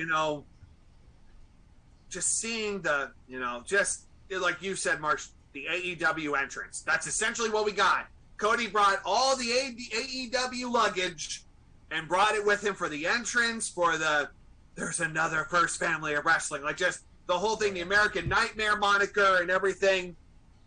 The crowd lost it. There's 70,000 people just going nuts. I was excited as well. A star. He came across through and through as a star, both on Saturday and on Monday. Essentially the holy shit chant coming out. The standoff between him and Rollins to start the match, giving the crowd a moment to just appreciate what they're about to take in. I like that. Also, during the entrance, there was no commentary until the ring announcer announced Cody, the American Nightmare, Cody Rhodes. They let the crowd be the commentary. So just taking that WrestleMania moment in. Yeah, no, it's okay. Just the entrance itself, like, that's pretty much what I want to talk up to. Just up until that moment, him and Seth staring at each other, and then we get into the match. Yeah, amazing. And I thought this was also one of those times where, as critical as a lot of people can be at times, because I know Kev does not enjoy Corey Graves much, but he even said Corey Graves in this match was perfect. He made all the right calls in this match right here and created a lot of great sound bites and made that moment feel even bigger and even more special. This was kind of like peak Corey Graves, if you will, which I wanted to give that shout out to because I know he gets a lot of hate. I fucking despise Corey Graves. Fuck Corey Graves. But he was awesome. He was awesome in this, Ref Marsh, 100%. Yeah. What's also cool? I saw in an interview, because Corey had been cleared to wrestle about a year ago, he teased the idea that he's trying to pitch for Survivor Series because Brand goes head-to-head. He kind of wants to see if he can't make a McAfee versus Corey Graves match happen at a Survivor Series, which could be a lot of fun, which also explain why he's being the way he is. I'll just say this: he wishes he could get a Pat McAfee. For sure, dude. Pat No doubt. McAfee. The next match Pat McAfee gets is Triple H coming out of retirement. That's how big Pat McAfee is. Corey Graves is on, Pond Scum, and then like the top of the Chugach Mountains here in Alaska. That's where Pat is, and Corey's down here with the frogs. I'm just saying, nothing against Corey Graves. Like I'm sure he's a great guy, but he wishes he had the assistant. I think it's jealousy. That's what I don't like it. It comes across like they're both from Pittsburgh. Corey's a Pittsburgh guy. Pat's a Pittsburgh guy. It just comes across to me that Corey's a little petty because he's been in the business forever. Pat's a freak, Corey. What you got to understand is nobody is Pat. Coach JB and I were talking about this. We're going to talk about when we knew Pat's event, which I know we're going to get to. Pat's event is, I literally think he is going to the stratosphere. And I think wrestling is going to be a part of that, huge. Because Pat loves the business. When Stone Cold went on Pat's show, he goes, I didn't like you, Pat. Then I found out you were a huge fan of wrestling. Because that's Stone Cold. Stone Cold's like the Taker. All he ever wanted to do was wrestle. Like, the Undertaker could have been a really good basketball player. Stone Cold was not going to be anything other than what he is. I know he played college football, but, like, we know the percentage of people making football. So I just and again, nothing against Corey Graves. I agree though. He was excellent in this call. I don't want to go down the road because this match. I don't want to take away from this Cody Rhodes match. If you're somebody like me, like a child lost in the woods, and you come in and you're like, this is awesome, and he honored his father, and then he re-honored his father on Raw, and it was cool because I think originally, from what I understand, I didn't get to see it. He avoided those things, and I think it hurt him initially in the WWE because I think there were a lot of people that are like, no, we love Dusty Rhodes. Like, you are the American Nightmare. Your dad was the American Dream. Like, and Dusty Rhodes had a little bit of a lisp. Cody has a worse one almost. Yeah. And it doesn't matter. It actually makes him more endearing. It's great. Yeah. I loved it. Well, that's the whole point of the American Nightmare was that he was avoiding the Dusty stuff for so long that when he left WWE, he decided at a certain point to lean into it, and he became the American Nightmare, and he's seen nothing but success by leaning into it because people respect both sides of it so much. But dude, this was honestly, truly one of the few times that the moniker is not misused by calling it a dream match. You did have two guys on such high levels from two different companies who could never seem to be in the same place at the same time, on the same level. It was a true dream match. I can't believe this is going to happen right now. There was a really cool after the match scrum, I think they call it, media scrum, where Cody mentions that part of the reason that Seth was an important one for him to have was that Seth kind of like shot past him. He was already in WWE when Seth was in FCW. When Seth and Dean and Roman and Becky and Sasha, when all of them were coming up to the main roster, Charlotte even, they were all referred to as Dusty's kids because they were all trained by Dusty. But here was Dusty's kid not being treated the same or referred to the same, and it made him jealous, and it put a chip on his shoulder, and he was really upset. His last appearance in WWE, by no mistake, was Dallas when he was in the opening ladder match, and Seth Rollins cashed in the Money in the Bank.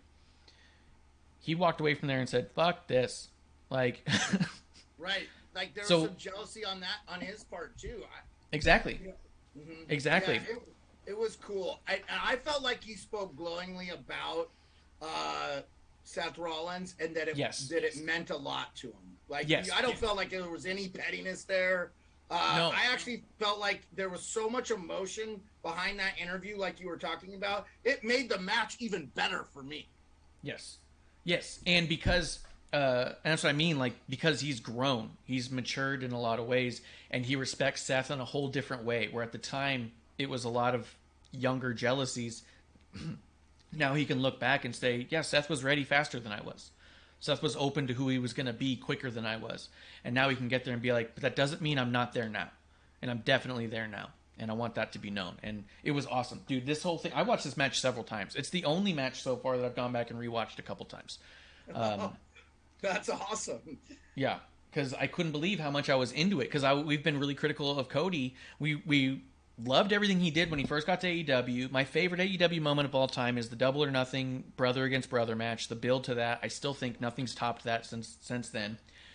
And as things were happening, I was going like, why is Cody doing this? Why is Cody doing that? Like, he's better than this. Why is this going on? And I think part of it is he didn't have an editor. He was just doing whatever he felt like at the time, and it wasn't always the right thing at the right time. And so I'm excited for him to be around a team of people who can help tune him up and help fine-tune those things and not just be given the reins to do whatever he wants. Maybe a little bit of guidance, maybe a couple of bumpers isn't the worst thing. And I think so far, it's all hits, and we'll see. He could become just as tone-deaf down the line, and when he does, we'll say the same thing we said before. But until then, like, I love what he's doing here so far. I think it's incredible. Couple of, trying to wrangle in. I mean, a lot of good conversation, a lot of good discussion, just talking about just Cody's impact prior to, not just with AEW and when he worked on the indies, but even prior to that. I mean, in my mind, I always go, like, once in a while, I'll pull it up, the battleground match between the Shield and Cody Rhodes and Goldust, for the tag titles and everything.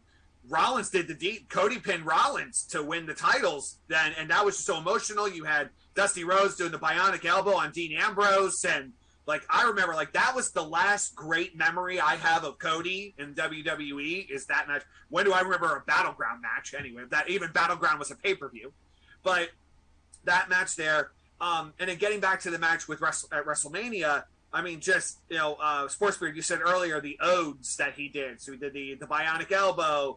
He did the snap power slam like Goldust would do. He did the drop down uppercut, one of my favorite moves ever. I just love it. He even did drop down like a kick. He did two versions. The drop. It was sick. Yep. The drop kick, literally dropped and kicked. Yeah. And then the obviously everyone's talking about this, the Stardust cartwheel and shedding Stardust, like, I'm not him anymore. Sports Beard, if you ever have to go back and look at Stardust, it's just fun to look at, but it was really the beginning of the end of his first tenure with the company. The Crossroads, his finisher, done 3 times. I mean, and Rollins sells it like a champ, so they roll through the air and drop. Yeah. And then the what was it? Oh, that just good, crisp match. 2 awesome workers just burning the house down. Really, one of the best. The pedigree. The pedigree move, yep, the pedigree, which is nice. The whole Triple H throne thing, which is funny. Yeah. I'm sure that will come into play somewhere down the line, but just for right now, though, and then tagging into Raw, the one that I loved about the promo is, why are you here? Yeah. It's not just because, oh no, I'm back, I'm here. Like, I want to win a champion. I want a world title. I'm here to win the world title. I'm here to win it for my dad. I'm here to win it for the 8-year-old story was awesome. I never heard that story before. That he said, at least I haven't heard him say it like that before. Really, really cool. I'm going to win it for my dad. What's more good guy than winning it for your dad, especially your dad being Dusty Rhodes. So just the purpose of why you're here. The great Act 1, so to speak, when he gets to the title, down the line the next year or so, when he wins the championship, then it will be the catapult of where do you go from here. And Marsh, you saying earlier, he's going to start hot, he might win the championship in a year, but then how does he develop his character from there? Yeah, 100%. And I do think that's true. A lot of returns at Raws and stuff are just like, I'm back because I'm back now. Like Bobby Lashley when he came back, I'm just back. Shelton Benjamin, just back. With this one, it was like, no.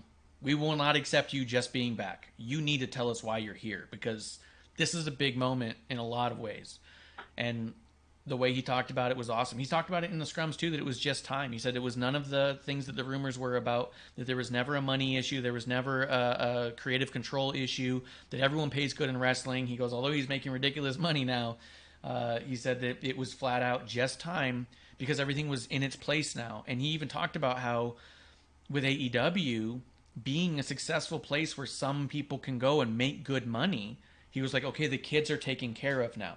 That will stand there. That is a thing that's okay now. It doesn't need me but I And need by the- this. And by the kids, you mean Brian Danielson and the Hardy Brothers and those kids. Yeah, the ones making the most money are the ones who are the kids. Sorry. Yeah. And CM Punk. Those guys are CM all Punk. kids, right? I'm Yeah, sorry. those are the kids that he's looking out That's for. my jab to AEW today.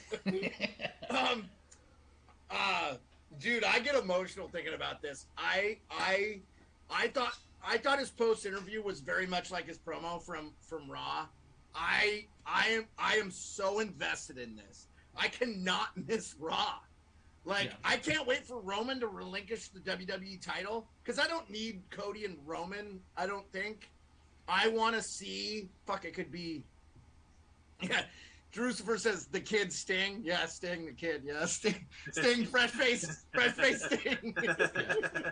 Who, by the way, is a goat. I love Sting. Like, one of the most underrated performers of all time. I'm a big J.O. Bar fan. I love The Crow. I know Sting took a lot of stuff from The Crow. I know he didn't get a lot of WWE moments, but regardless, I digress. I want to talk about Cody because here's what I love. Here's going to be I will remember this as a fan forever because Ref Marsh fucking hated the idea of Cody Rhodes coming on and facing Seth Rollins because it was brought up a lot in the chat. It was very much the worst kept secret that ever. And he was like, I think it's gonna be this or I think it's gonna be that. And I liked his out. I always appreciate someone that thinks outside the box. But I'm not saying that it was in spite of Ref Marsh. What I love more than anything is Ref Marsh's reaction to this. He fucking loved it. And I loved it, but I loved it even more that he loved it. So when I saw that he's like, no, I've actually always been a Cody Rhodes fan. Like, really? Because you've never said one nice thing to him about me. To me, I've on the show never heard him fucking say anything good about Cody Rhodes. But he was like, I think it was like a crescendo moment for him as a wrestling fan going, finally, I get to see what I want to see from Cody Rhodes, and it means so much to me. And the fact that it meant so much to him, and I think so very highly of him as a person, even if I shit on him as much as I can on the show, I was so, like, it already was a great moment for me. I loved it, but, like, you sometimes want to be like, am I the only guy that feels this way? And then I see him, and I'm like, holy shit, he loves this. He is so happy. He's getting to see what he wanted to see 10 years ago. And then the fucking straight honesty from Cody Rhodes, we wouldn't have seen this 20 years ago where blah, blah, blah, if I did this or that. So, I mean, dude, again, like, we had this, I think this WrestleMania will go down as one of the greatest of all time. I saw somebody in the Bleacher Report chat, which, by the way, that's owned by Turner, and they have AEW. Some guy goes, this was the greatest WrestleMania of all time. I don't give a fuck what you fucking people say. You know, and I was like, I think a lot of people felt that way. And I was like, dude, I'm not going to argue with you. If that's how you feel, that's how you feel. Like, it was, like, I didn't even chime in. Like, sometimes it's just like, let that dude have his moment. And it was so fucking amazing. And again, I loved everything about it. I felt really passionate about everything. Monday, his post interview was it with Kayla? I don't even know who it was with. It was so good. And I felt like the promo on Monday was very much that. I think they were like, dude, you're wasting this on a post fight. You know, like, we need this for Raw. But I will always be Ref Marsh being like, oh my God, you know, like, I could tell how much he loved it. And he's like, no, I've always liked Cody Rhodes. And he had the shirt, of course. He did wardrobe changes. And I was like, oh man, it'll live with me forever. You know, I'll be on my deathbed and I'll be like, Ref Marsh and that Cody Rhodes moment was pretty sweet. I mean, I think that I couldn't put my finger on what it was that made it all that special. Like, but it just was, and I think that you put your thumb right on it. It was that this is the Cody we've been wanting.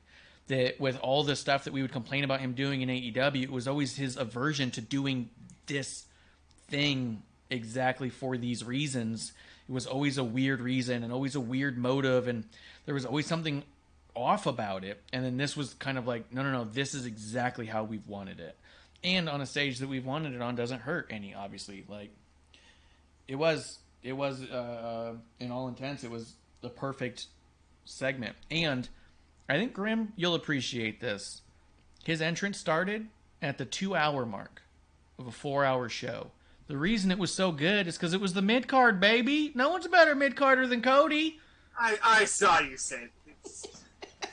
But it could have been the main event, and I don't think anybody would have said, meh. I agree. Same with Bianca and Becky. Main event, nobody would have said. I saw Stephanie, our mutual friend. I saw her say that, you know, Bianca and Becky should be the main event. I couldn't argue that. Yeah. No, but I was making a joke more for Grim. Go ahead, Grim. Oh, I know, Marsh. And way to keep up kayfabe. I know Sports Bear says, "Oh, behind the curtain, Marsh was happy." No, I know. You got to keep it alive. Keep it alive. It's fine. No. Sports Bear. No, wait. I'm going to leave it in because you know who I really think that Marsh likes a lot, and he's just not letting it on. Let's talk about Charlotte versus Ronda. Oh my God. Go ahead, kick it off, Marsh. What'd you love about the match? Let's kick it off. You know what's wild about Charlotte and Ronda is there was no reason to bring back Ronda to ruin her. And I know people will say, like, oh, Ronda's going to be like a Brock Lesnar. That Brock will always be Brock. Brock doesn't need a title. He'll always be a threat. Brock has a lot of equity in wins and dominance that Ronda just didn't have. She had a 1-year run, lost it, came back and won a Rumble from like the 29 or 30 position, and then had like 2 tag matches and then lost here. Like, this actually burns a shitload of equity for Ronda, and I don't understand for what purpose. Like, this was one of the more throwaway outcomes you could have done. Yeah, I just don't. I agree 100%. And I feel like outside of Boogs blowing his knee out, this was the single most disappointing thing I saw at WrestleMania. Yeah. And it's not because I look, and Grim Reaper, I've watched MMA since Hoist Gracie and UFC 1. So I'm a big UFC fan. I don't mind shipping some money to Uncle Dana, even though he doesn't need the fucking money. I'll just say this. I was not a Ronda Rousey fan as an MMA fighter. I thought she was a heel in MMA. But you make a shit ton of money doing that. Chael Sonnen, Conor McGregor, a lot of these guys have the fucking dude that's a Trump fan. I can't think of his name. I don't even want to give him any play. Kobe Covington.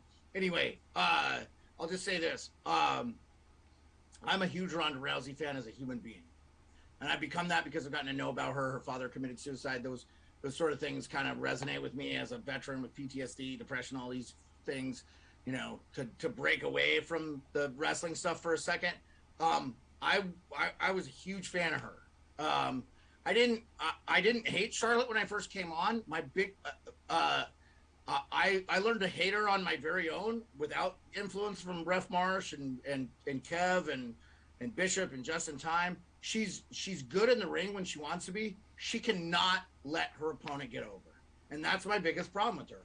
If she could be a gracious victor or defeatist, I think I would worship the ground she walks on. Who doesn't love Ric Flair? Okay, he's a legend in the wrestling business.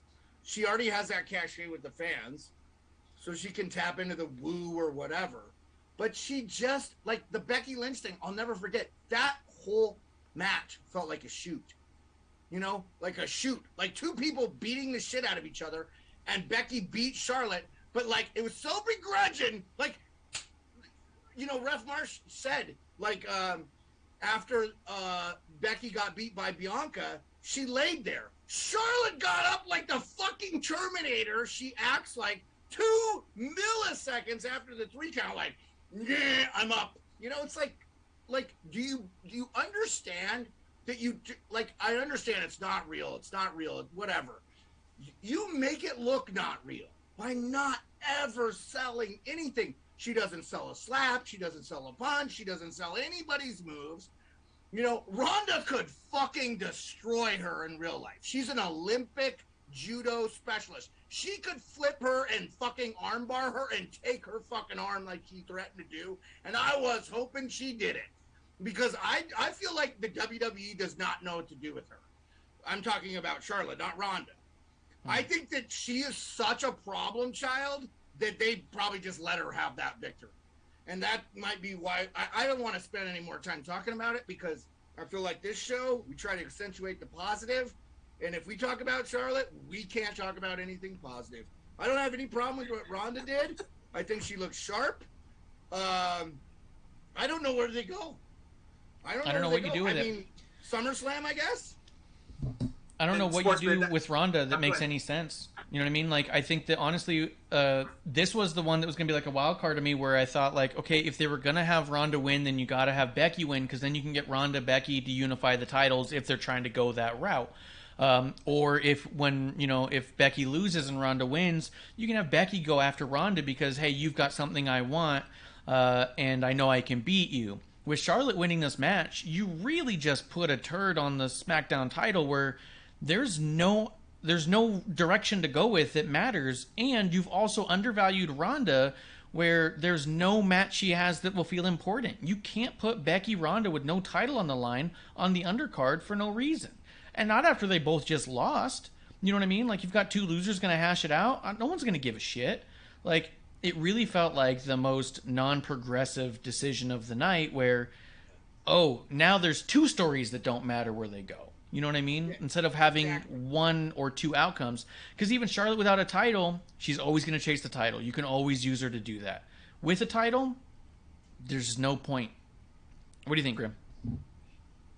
And first things for Sports Beard, I appreciate your honesty straight up. That's why I chuckle a little bit, because I'm just the passion you have just in terms of, like, making sure the fight needs to be real. Becky and Charlotte a few months ago, that was a real fight, and even the interviews leading up, I don't like her. It was just very real, very, very visceral. A lot just all right, and they're gonna fight, they're gonna elbow, they're gonna punch, they're gonna strike, they're gonna just do everything they can to win. And you need to tell that story. And you talk about it's not real. Well, it is in terms of story. You have to give the story of the match and the moves and the, pretty much where you get to the end, the crescendo, the finish, right? You have to, when they say sell the finish, it's sell the end of that chapter of the story. So you need to always respect that. So I'm with you 100% on that. In regards to the Charlotte Ronda match, Ronda, her strikes are always good, are tight, are always good, excellent striker. I like the takedowns, the judo throws, it's the style, right? It's not collar and elbow tie up, headlock, suplex, back to it's sleep, chin lock on the floor. It's MMA influence. It's very much, which I know Vince shied away from. And I'm not shitting on that. I'm just saying, like, Charlotte, she actually didn't do a terrible job selling against Ronda, but, like, it feels like, every other time she doesn't sell at all. And that's the thing too. I mean, Charlotte, because she does Hulk up, I'll use the phrase Hulk up once in a while, where she takes the chop, or she'll take the punch and she'll punch right back, or she'll flurry right back or something. She does do that here because that's built in her character. She's the queen. She sometimes will brush off. She doesn't move. She doesn't even respond to the slap. That's my problem. I'm not saying she can, like, dude, you don't have to make it look like Mr. Perfect sell job. Just sell it a little bit. Yes, we know you're this or that, but she doesn't even try. She doesn't try. Like, look, I feel like I'm a 5-year-old kid when it comes to being a wrestling fan, as far as my knowledge and skill base, and what to look for and what the moves are, as far as what I know. And, like, Marsh is, like, up there, and Kev and all these guys, they know. Just in Time and Bishop and all the guys we have on the show, our IWC community that's been a part of Wrestling on the Rocks. You yourself, too. I'm just saying, like, I don't even see an attempt. It's like, if I slap you across the face, if I fucking slap you, like John Stossel got slapped by that wrestler, he fucking reacted because it was real. She doesn't react. She's like, oh, you did nothing to me. Like Arnold Schwarzenegger in the first Terminator. Okay, we get it. But, like, you're in a championship match against an Olympian who could kill you in the ring in real life. And that's the thing, right? And Charlotte won't allow, and the thing is, Charlotte has to go with Ronda's judo throws, or otherwise she will get her arm ripped off because it's a part of the moves there. So Ronda is essentially kind of putting Charlotte in that box. So no, you have to go with it. You have to sell, otherwise you are going to get hurt. Something is going to happen. Like, for example, A lot of I saw some videos coming up to the event, to the match, where you had Ronda and Shayna Baszler training how to counter the figure 4 and how to reverse out of the figure 8, grab the heel and things like that. So that's what Ronda did in the match. She was reversing the figure 4 and the figure 8 a lot. There were a lot of counters and reversals that Ronda was doing. I also like that, we're talking about not using the finisher all the time in a match. She won with the boot. Mm-hmm. She won the match with it. Wasn't a tap out of Ronda with the figure 8. It was a boot, which Charlotte has used as a secondary finish here or there, like the deep 6, like the Corbin would do. So that was a nice change up of the situation there. Also, the judo throw off the second rope was pretty legit too. That was all Ronda. That was Charlotte working with the move there. We can all talk another 10 minutes about how Charlotte's moonsault it's always a work in progress. I don't know why she does it. She's athletic. I'm with you. But just the Charlotte moonsault, we can go another 10 minutes on. But just overall, the match was a solid match. But in regards to also, Marsh, kicking back to what you kicked off with, the build. When Ronda won the Raw title from Alexa Bliss, finally, when she won, I think it was after Money in the Bank. It was the pay-per-view after that. She finally won the championship. It was the build-off of WrestleMania 34. I think the only bright spot of 34 that we're talking about earlier was Ronda and Kurt Angle versus Triple H and Stephanie. There was build to that match. It was Ronda's debut, and then the fire was off of that match for her to win the championship. Whereas this year, she wins the Royal Rumble in a situation where she came in late, 29, I think it was. That's how I won the shirt. She was number 29 in the Rumble and won. And just there was no fanfare, there was no build, there was no, oh my gosh, we can't wait to see Ronda win. Or just like Bianca.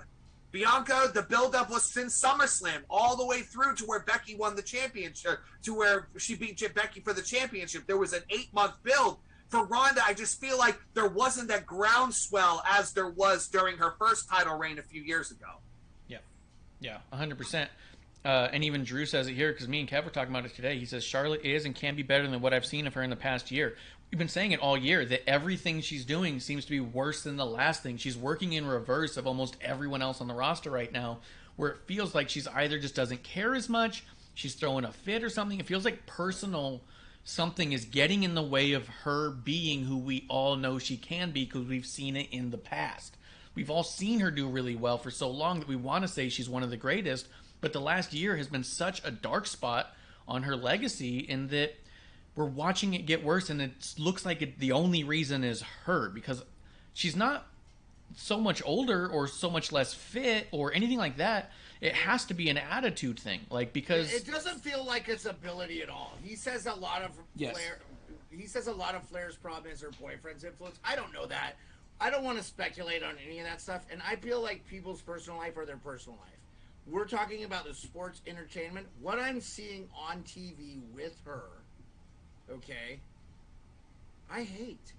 It's horrible. I have not seen Charlotte Flair, one good match from Charlotte Flair.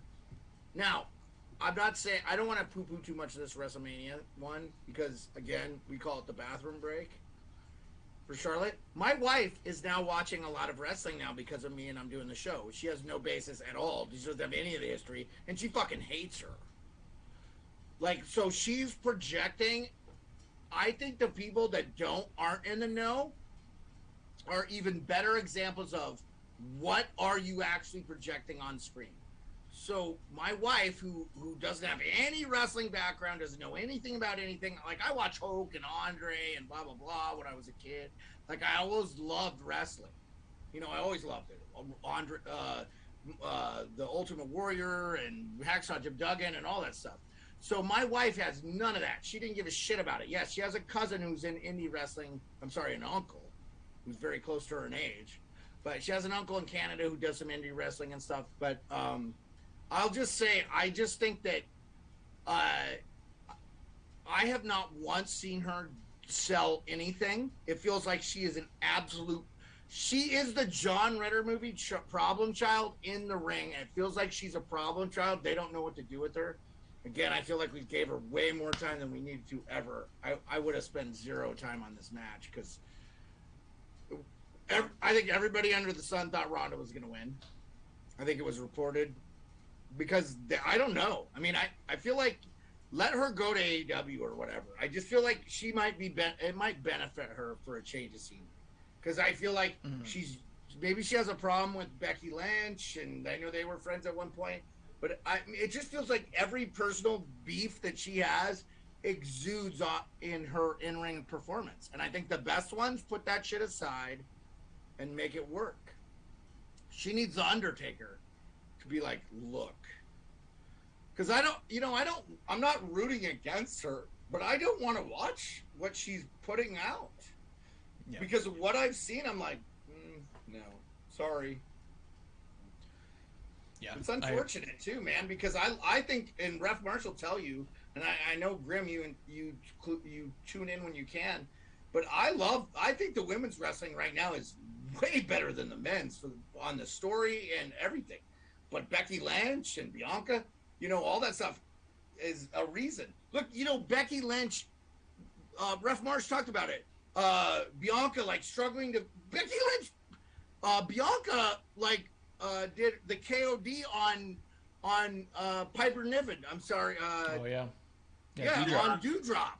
And that's the person she's gonna struggle carrying. But she did it with Becky Lynch, who I could carry for 5 miles on my shoulder. She's probably $120.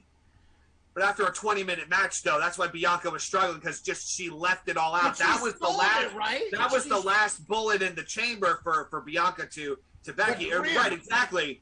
At the end, she can lift her with one arm.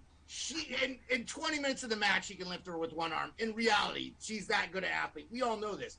She sold it. She sold it to us, and we loved it, and it made the match better. Come on, Charlotte. You watch what you're seeing. I don't want her to be bad. Pat McAfee is my boy. He's the reason I'm back. Excellent segue, Sportsbeard. Yeah. Going into the end of the night here, WrestleMania Saturday, not night 1 or night 2. It's WrestleMania Saturday, WrestleMania Sunday. We gotta make sure we get the wording down, right? Sure. I want to just talking about Stone Cold and Kevin Owens and Stone Cold and Pat McAfee and Vince McMahon and I don't know, Sportsman, if you want to start off with just talking about Austin's influence on both nights, and maybe we just see how it worked with Pat and everything. Did you watch any of our live stream? No. Okay, so I wanted a fresh perspective. Ref Marsh, do you okay? I don't know that I can speak about this objectively. I started to bawl. Did I not, Ref Marsh? Yeah. I was like a 3-year-old baby. Stone Cold is probably the most important wrestler to me of all time. As I have this stuff here, I'll do the Pat, but with the Stone Cold belt. Pat, this is a real fucking belt right here, Pat. I didn't even know how important he was to me, but he was super important as a human, as a person that struggled with mental health and didn't know back when I was 19 years old here in Alaska, didn't have any friends. I watched Monday Night Raw. The boss is a big prick. By the way, I had a boss in the Army that made Vince McMahon look like Jesus Christ. Okay, so I identified with the character of Stone Cold. He could never be a heel to me because and I felt like his final match with The Rock was not. I mean, look, The Rock is The Rock. He comes from the biz, but I still feel like Stone Cold is the most important sports entertainer of all time. And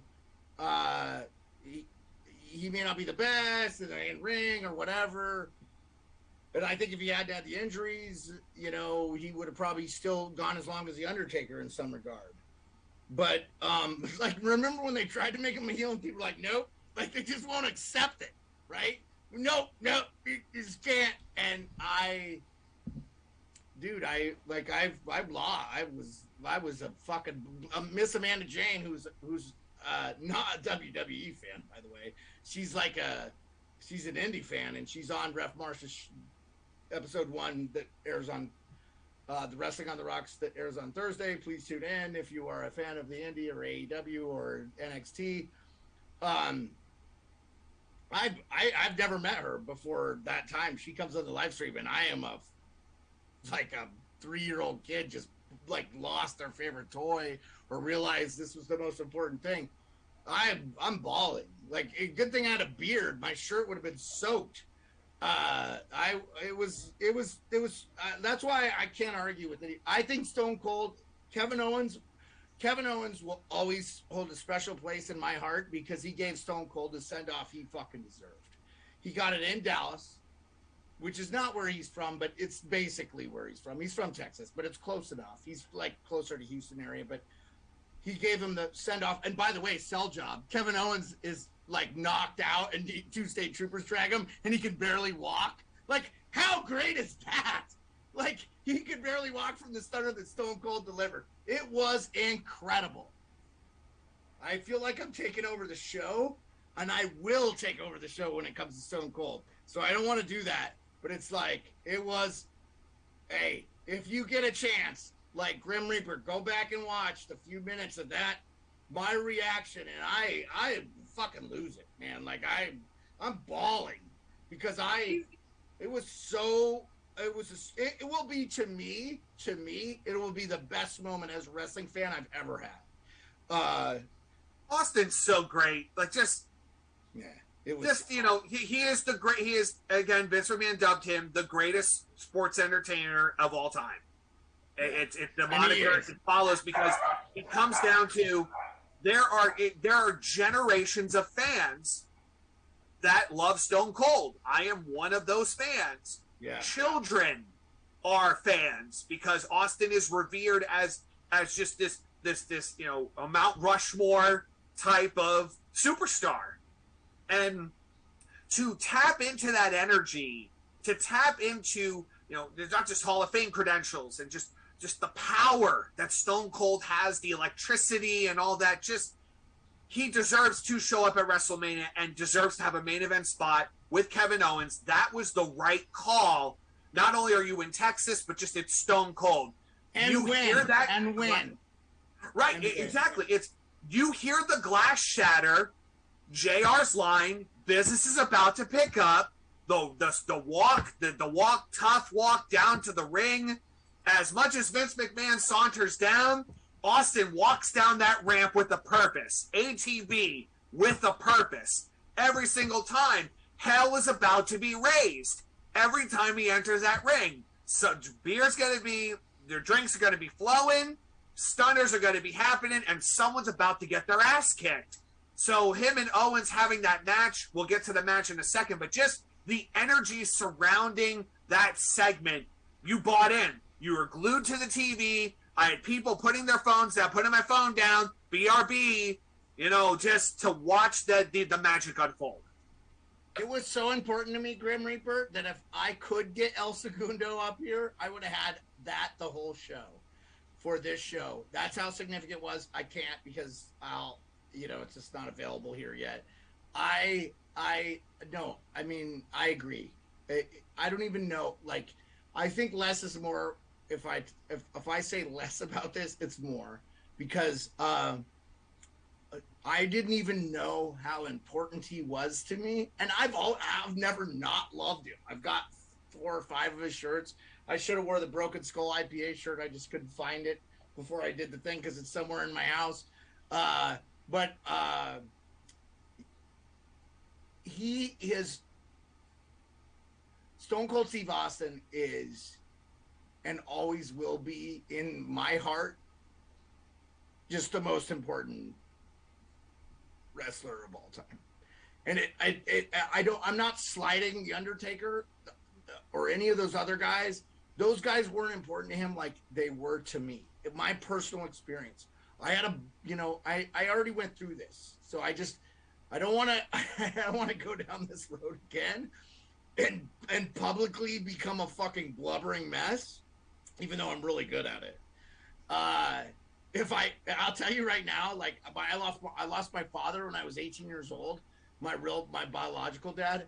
I feel more love and connection to Stone Cold Steve Austin than I do my dad. Like, straight up. He was not in my life at all. My grandfather was, and just other people. So my uncle Tim, and for me, Steve Austin's right there. Like, he just was, I didn't realize the importance. It's you know, it I don't know if I can do it justice, man. I don't know if I can do it justice, Grim Reaper. Like, I love him. Like, if I ever meet him in person, I probably will be like, I won't know what to say. I'll try to be articulate and say, like, I feel like I can talk I've talked in front of generals and colonels and blah blah blah, and governors and senators and shit like that in my military career. But I'll just say this: like, I feel like I will tell him what he means to me, but I will feel weird about it unless he gives me the time. Like, I would pay money to go hang out with him on his whatever the fuck he drives around in Nevada. Just a relatable person. Just, you know, it, especially on the Broken Skull session. You know, the Broken Skull sessions, getting his take, his personality, and everything. Just, you know, being real with the people he's interviewing and everything. So, and I've watched every one of those, and I'm with you. Like, that makes it even worse. I like him even more. Like, he never has done anything, and I know he said, look, the guy's not perfect. He's got some stuff. All right, Sports Beard. Marsh has let the leash loose on us for the last 10, 15 minutes. Marsh, what do you got, man? I think it was pretty cool for Kevin Owens. I do think... let me see. In the chat real quick, Drew says, I had a feeling Austin was going to do a quick in-ring match, but when he took the concert bumps, I popped pretty hard. And he said, JR and King on the mics are the only one that would have made it any better. That could have been really fun. To make that moment a little bit more nostalgic, I would say. Maybe, I don't know about better necessarily, but definitely that more nostalgic. Oh, God, a concrete floor! I remember Nobody sold Stone Cold like JR, but No, because... Stone Cold was always and still remains to be JR's favorite wrestler of all time. So you could hear it in everything he did with Stone Cold. And every time he celebrated Stone Cold, he was celebrating because that was his favorite. The same way Michael Cole was selling Pat McAfee was how I felt about JR and Stone Cold. Like, Michael Cole was Pat McAfee's JR, and it was incredible. But yeah, Kevin Owens the same age as me. He's and knowing, incredible, dude. I will love him forever. Knowing that he grew up the same way we did, he wore the same T-shirts we did, and got to meet Stone Cold and get advice from him early on in his career. The idea that he's going to be able to hang his hat on having the last match of Stone Cold's career is amazing. I don't always subscribe, and I often don't subscribe to the idea that someone coming back or their last match they have to win by any means, because I think that the tradition of the territory days are that you try to make the next stars. You got to make the next person real big. I don't feel like a loss to Stone Cold here hurt Kevin Owens one single bit, and I think it launched him into a higher set. And I do think that this is one of those nice let him run off into the sunset as a champion moments, especially because he did take the losses on the way out the last time. This was more of a celebration and less of a on-paper match. I even enjoyed Kevin Owens' promo where he goes, should be stricken from the record. Like, in a sense, it kind of is stricken from the record. No one sees it as part of your win-loss record. They see it as a specialty moment in time, and I think that's also amazing. I think that... And I also loved the way that they were booking this match and promoting it as not a match, it's a KO show, because it allowed the pageantry to be such, right? If it was a match and they said we're going to have a one-on-one match, then KO goes to the ring and stands there, and then Stone Cold comes out, and then they rush each other, and it goes into it. This allowed them time to soak in the crowd, get the crowd even more anxious, build up that show. Both can still talk and get you even more excited about it, that by the time the match kicked off, you couldn't have wanted it more, and you couldn't have been more, and every single movement in the match meant more because you weren't quite expecting to get all that. and it was a proper match, and it was amazing. Jerry Lawler posted a picture with Stone Cold and said that Steve told him he kept thinking about Lawler, just saying, damn, I can understand why King still does this. It's still so much fun.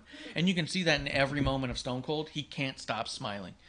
Yeah, the Vince stunner, which was the worst stunner ever. He fucking look. I mean, again, like, I could talk. You want a 5-hour show? Like, I mean, I will talk about Stone Cold forever. If it was, I am so with you. I in my ears heard Jim Ross go, "It's so cold! It's so cold!" You know, it was so good, man. And I love Kevin Owens.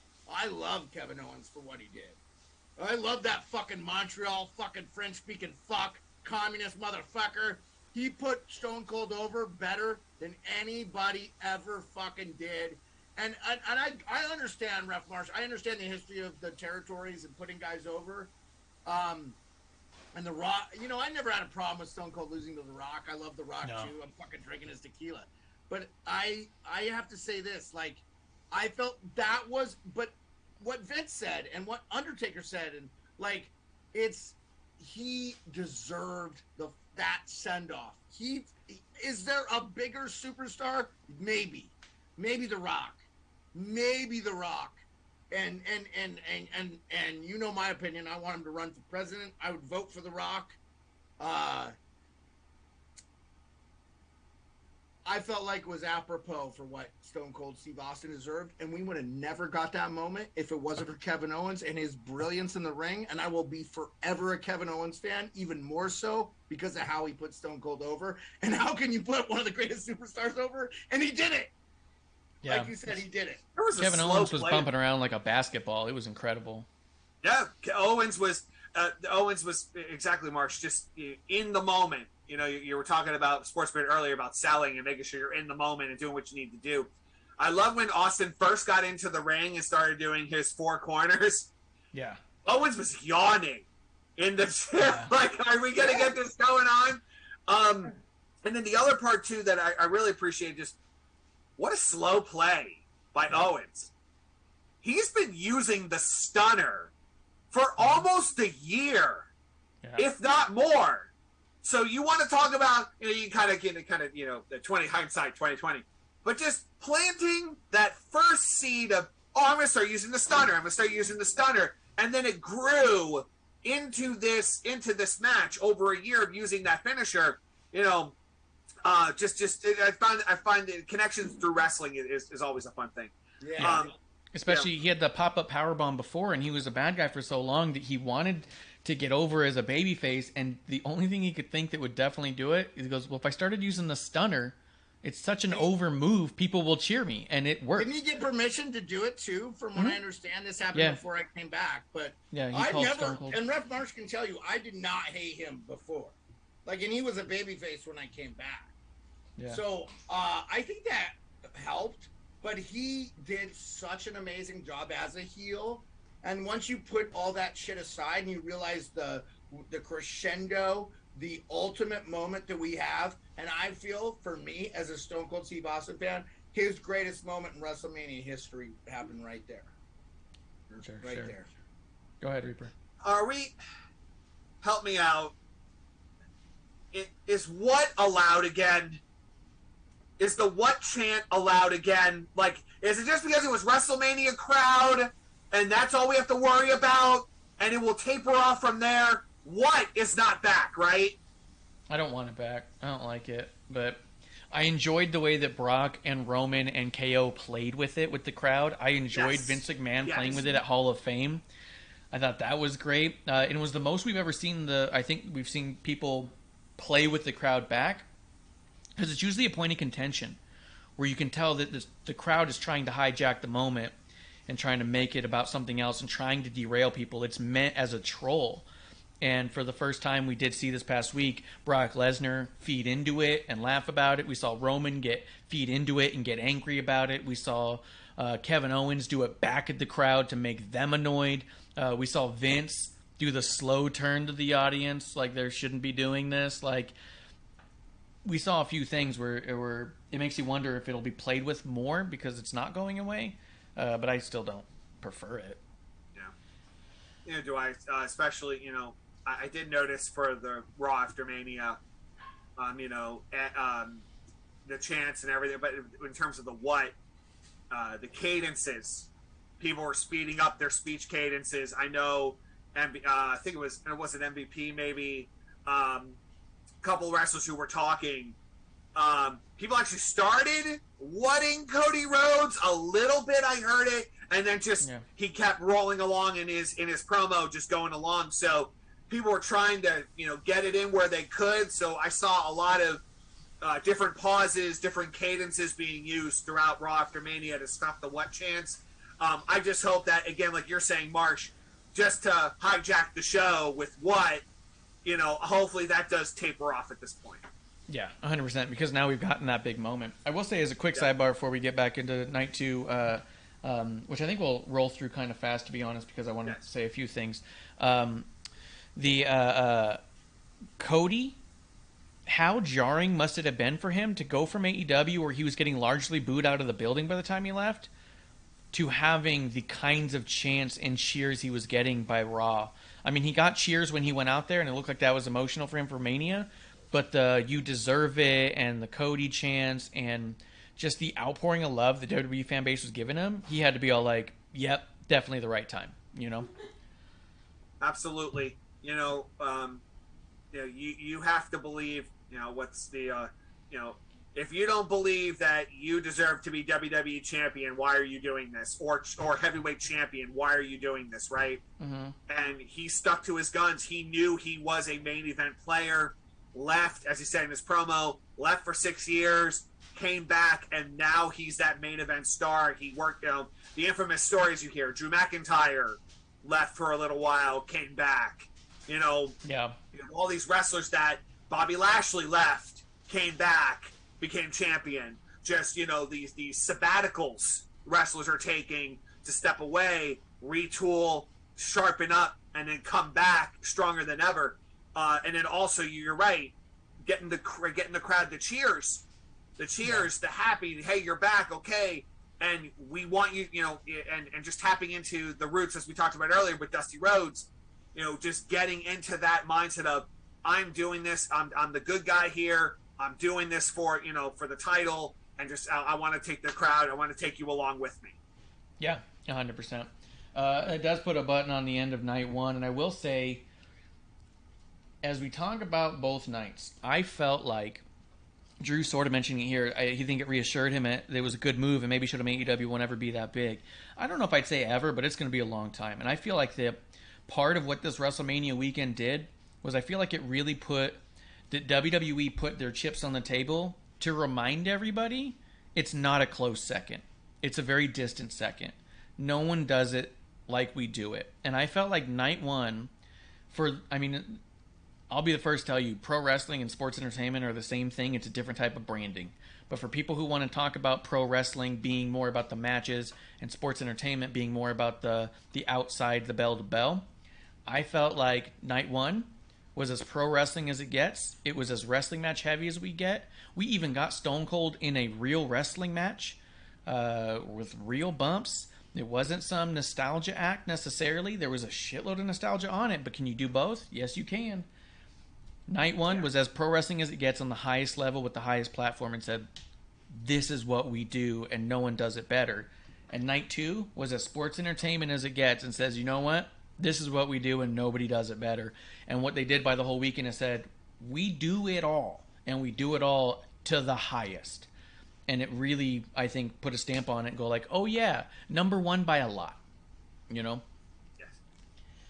Indeed. Agreed. Let's talk night 2 for a bit.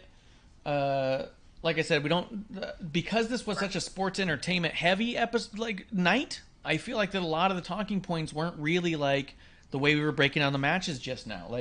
I will say the opening match, the triple threat tag match, RK Bro, Street Profits, and Alpha Academy was a lot of fun. A lot of big high spots.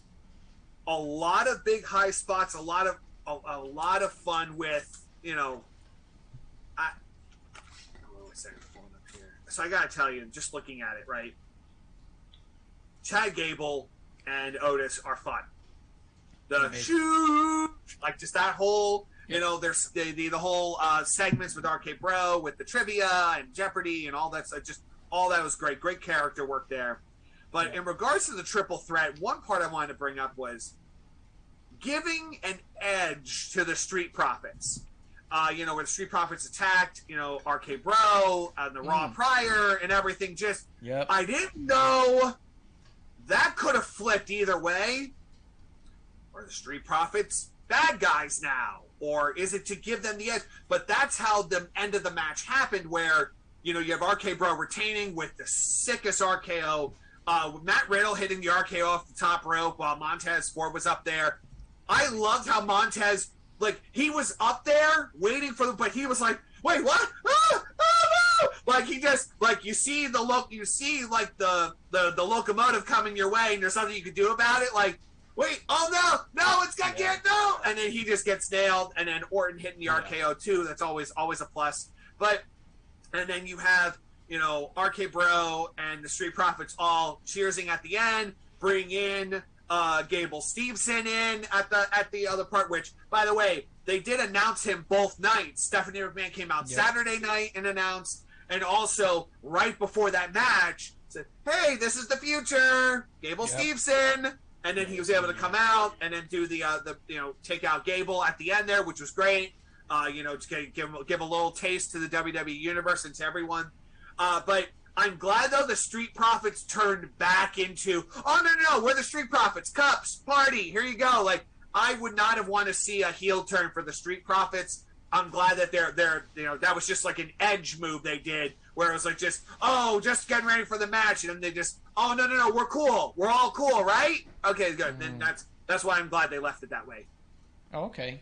I think I'd prefer a shift in their character, but I could see that. I'm just also not a big fan of their characters the way that they are, so for me a shift would be welcomed, but at the same time I understand why a lot of people like them, and I don't think that I have to like everything that everybody does always.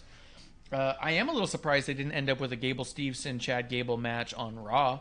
I thought we might actually get a match because of that physicality there, and we didn't see any of them on Raw at all. So I was a little surprised by that, but they'll probably be holding on to it for later. I think I read that he has like one more month of school left or something, one or two more months before he graduates. Oh, I think that's the thing. Like, he's still, because he's a collegiate wrestler, he's a scholar athlete, right? So he has 2 NCAA titles, heavyweight titles, along with this gold medal. But he completing his education is very important. Not that he's not training already, but I think as soon as he graduates, then he'll be able to go full board and get into storylines and everything. So I think this was just a, hey, Gable Steveson coming up. You know, keep an eye out for him, pretty much. Well, I didn't expect him to come out and have a story. I thought that he would actually just do a match and have it be a short little match where Gable makes him look real good and strong and crazy, and then he disappears again for a month. And you know what I mean? Like, I thought it might do something like that, but you obviously don't need to do that. And they didn't. That was also followed by Lashley and Omos, which I thought was a pretty cool way to tell that story. It was, again, a giant against a big dude who, like, almost made Bobby Lashley look like a normal-sized human, and that was insane. Yes. And I loved Omos's sell of the suplex like it was something he'd never experienced. The way his eyes bugged and he sat up, like, what was that? Like, that was cool. He hasn't. That's the first suplex, at least from memory, him ever having his feet over his head. That's right, that probably we've seen. Happened before. We've seen. I'm sure he's trained it, but that's what I mean. Like, I thought the sell was so perfect because it made me believe he'd never experienced anything like that. It was awesome. And that's what makes Bobby Lashley the Almighty. Yep. Be able just to do it. And let's couple that into Raw real quick. You know, talking about, you know, almost coming out with Lashley when MVP was in the ring.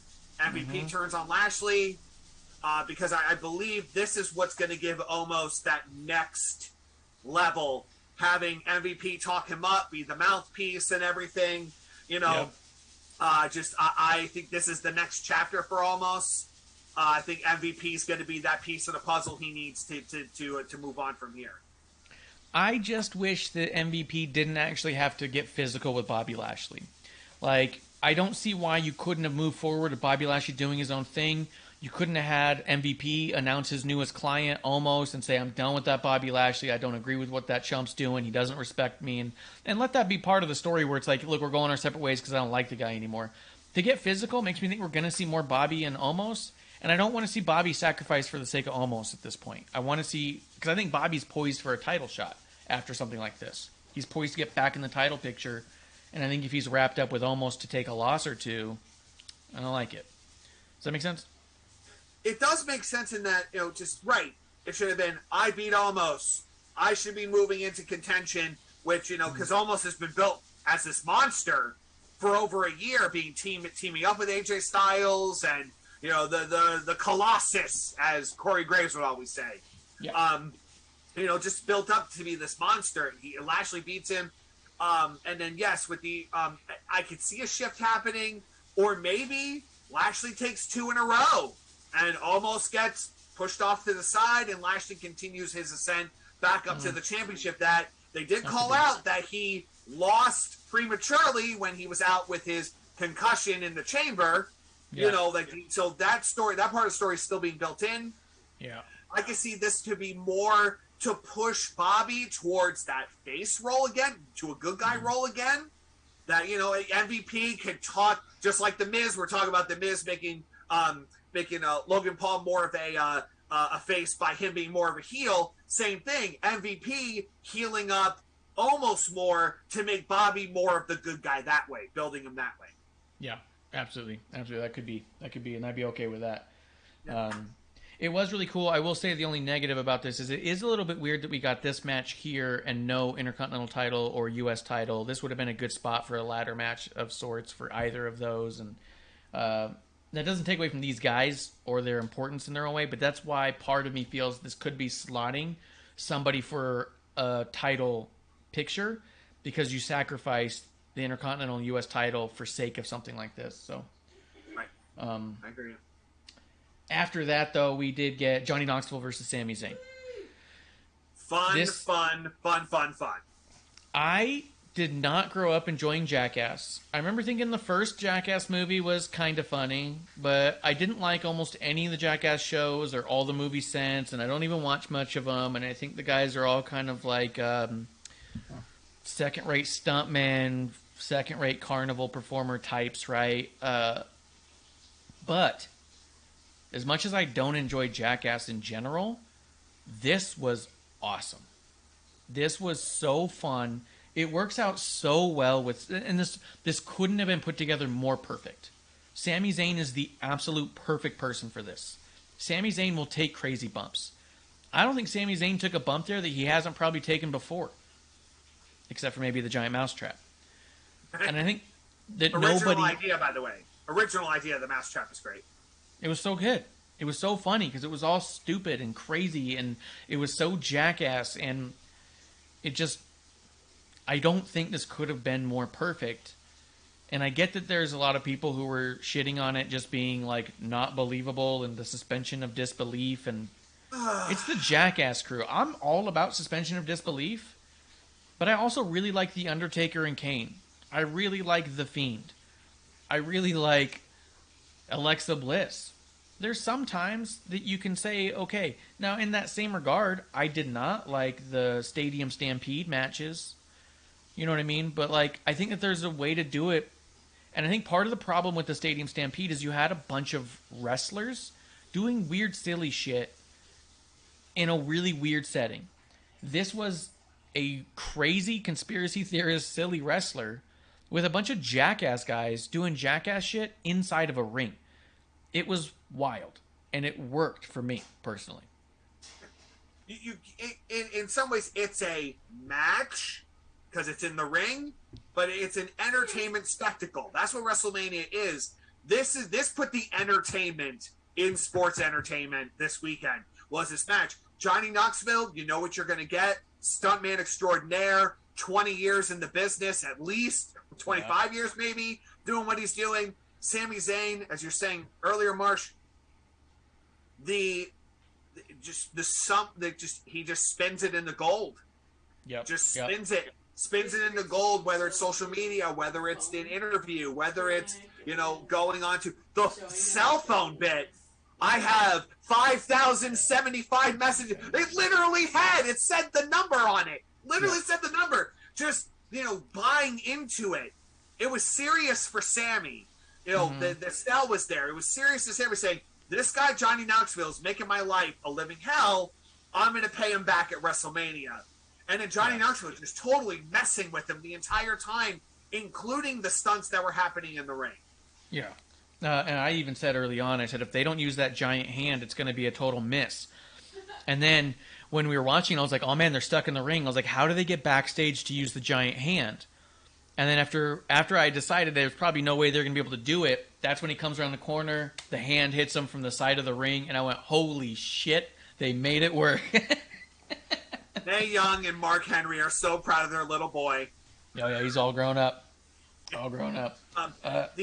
The other part, too, is another funny that's out there is someone put Wee Man's body slam of Sami Zayn to the track of Gorilla Monsoon with Andre and Hulk Hogan. Yeah. Yeah. It's really good. Here's the other thing. Getting body slammed? Okay, so Andre getting body slammed by Hulk Hogan? That was up to Andre. Sami Zayn getting body slammed by Wee Man? That was a lot of work from Sammy. How incredible. As soon as I saw that and I was watching it and you can see what Sammy's doing to make it work and look believable, which is the craziest part, I was like, there's nobody better. This couldn't have been a more perfect person for this. Sami Zayn is, if they had done a Jackass match with literally anyone else, it would not have worked like this. This had to be Sammy. The same way that Cody had to have Seth, the same way that Austin had to have KO, absolutely Knoxville had to have Sami Zayn. What a cash in on, they had all those pieces there and were able to say, you know what? They do all work in this way specifically. Because if you'd done any other combination of those things, none of it would have worked as well. Everyone was absolutely highlighted to absolute perfection in what they can do to the absolute best. And it's what made this WrestleMania so perfectly good, was because everyone was highlighted that way. And a lot of times you see matches like, oh, that was a clash of this, or that wasn't that great, but they made it okay. Like, there was none of that here. Every time someone did stuff, you're like, yep, that's the absolute perfect person to do that thing. Beard. Go ahead. Sorry, guys. My septic is being pumped, and I don't know if you're the hum that was supposed to happen tomorrow. They came early. I apologize. Oh, it's fine. I can't hear it. My absence. No, you're good. You guys don't hear it at all? Okay, it's okay. Great. Yeah. On mute. I love the Knoxville. Again, another match we thought was going to be a celebrity match. Yeah. It was awesome. The only thing that you could tell was a snafu was the PVC pipe mousetrap not working, and Knoxville just adjusted it. It was great. What a great fucking match. And Pat and Michael Cole were so good. And to have Pontius, if you're a fan of Jackass, to have Pontius come out with the banana fucking dance. That's so. And then Wee Man, I heard you guys talking about the slam. Like, I don't know if it goes as one of the greatest slams of but it was impressive. It was great. Again, a thing that I think a lot of people are like, oh, it's a celebrity match, it won't be great, was such a great match. It was fun. I had a lot of fun with it. It was awesome. Yeah. Absolutely. What were you going to say, producer? Oh, just agree with you. Perfect utilization of people. Yeah. Yeah, absolutely.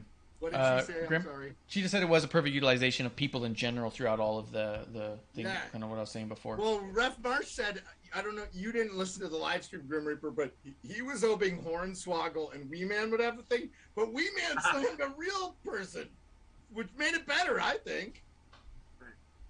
Yeah, absolutely. Absolutely. It made it way better. Go ahead, Grim.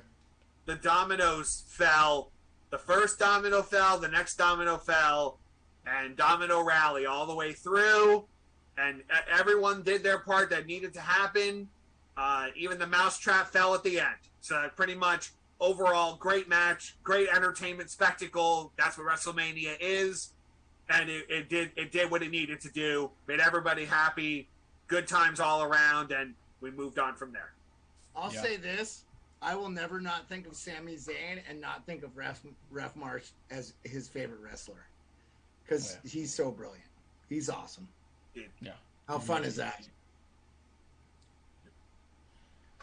All right, well, now I've lost something here. Oh, here we go. No, that's wrong too. I don't have what was next. My thing just the women's title match was next. The tag title. Yeah. That was great, man. All those women did so well, and I couldn't tell if it was going to be Liv and Rhea or Sasha Naomi. I'd been saying Sasha Naomi, but I felt like you could easily give a moment like that to Liv and Rhea. I'm happy with Sasha Naomi. I think you can do a lot with it, and I just thought this match went off fantastic. How great was Zelina and Carmella in this, too? Everyone in there. Yeah. And what are they going to do with Zelina and Carmella?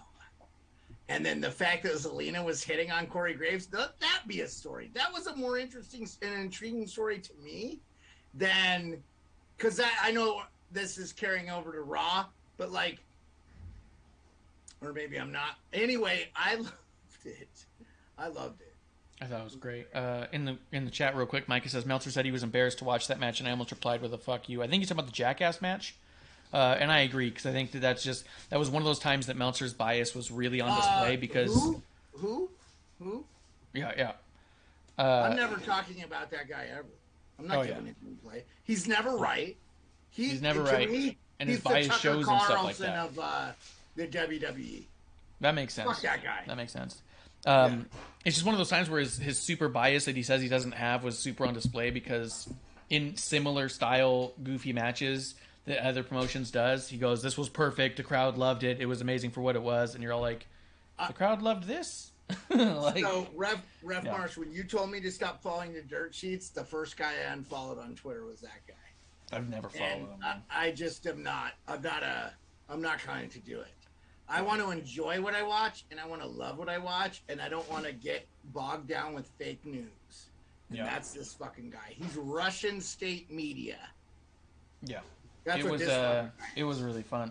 Now, the Carmella Zelina thing, I do think you could absolutely start building into some rivalry stuff with Carmella and Zelina. I think you could actually turn Carmella face off of it because you can have Zelina constantly flirting with Carmella, or not Carmella, with Corey. Like, you can do all sorts of stuff where she, like, runs out of the ring and dives onto Corey's lap, and he's like, oh, no, what are you doing? And Carmella comes over, what the fuck are you doing? Like, I think you could have a lot of fun with it. It could actually work out. Hey, look, you can do the sexual thing and do it well without making it, like, overtly terrible, like they've done in the past. I am a huge fan of that. And Carmella should continue to be a heel. She's a great heel. Great. She's obnoxious. She's awesome heel. I love her. I love her even more because of you guys. The show is cool. You have that too, so you get to see the humans. That might actually hurt her as a character, though, because she's actually like this sweetheart as a real person.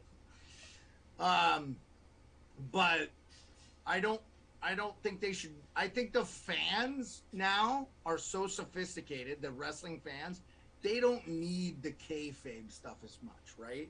They just want to appreciate in-ring stuff, but you can be real with them outside.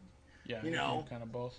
I think it prevents the like Seth Rollins getting punched in the face thing, even though Seth Rollins had nothing to do with that. It was somebody being catfished, but I am 100% for this, and I would much rather Corey Graves be a part of the Carmelo Queen Zelina stuff, because he is great in that. And I get it. Like, Corey, I understand. You've been in the business. Pat McAfee is what Coach JB calls a fucking unicorn. There's nobody like this guy. Mm-hmm. He was a soccer player in school. He didn't even play football in high school until the end of days. He kicked field goals in college. He wasn't a punter. He got drafted as a punter, and then he becomes a punter. I didn't know if you knew that, Ref Marsh. he made the Super Bowl his first year. He's like, thank God I didn't have to punt because he had Peyton Manning as a quarterback. Yeah. I'm just telling you, like, he is look, and then he goes from we're not there. I don't want to get into it. We're talking about Queen Zelina and Carmella. Love it. I want a feud. Let Corey Graves be a part of that. I think it's perfect. And it would be, you could run this for 6 months and no one will be tired of it. Yeah, I agree. And Sports Bear, you were just talking about a moment with, pedigree, right? Where people have come from and everything. Pat, which we'll talk about it later on, just his follow. I watch his show every day, just like you. Yeah. For the last couple of years now, so I'm on the Pat McAfee train 100%. But with Corey, though, I mean, for some of us that that have watched NXT, he was in NXT in the beginning, where the Wyatts was throwing NXT. Like, he was tag team champions with Neville back in the day, now known as Pac in AEW. Yeah. So he had a career prior to getting his concussions and everything. Now, thankfully, as Mark said earlier, cleared tests over the last year. So there's you just got to have that moment, though, right? Where we're talking about Veer earlier. We're talking about these other wrestlers earlier, where Elias being back on the shelf for a while and now coming out as a new character. You got to have the moment, right? I believe that, I know that the relationship between Corey and Carmella was brought up back with Total Divas a couple years ago. That was brought up, but that wasn't really canon in the storyline. Yeah. With Corey and Carmella coming out with their YouTube show over the last month or two, that has now been incorporated into storyline where and it's like part of the commentary too. Right, exactly. Like Corey, but she is the hottest in WWE, and all that. Just now they're buying into it because it's a part of storyline. Carmella making out with Corey yesterday because they're getting married this week. By the way, that was not kayfabe. They were fucking making out. Like, I was like, I felt honestly as a fan, and look, dude, like, I am not what they would call Churchy Joe or Ned Flanders-esque. I was embarrassed. I was like, oh my God, guys. I think they're getting married this on week. TV, you know this, right? Like, it was, no, maybe that was their intention.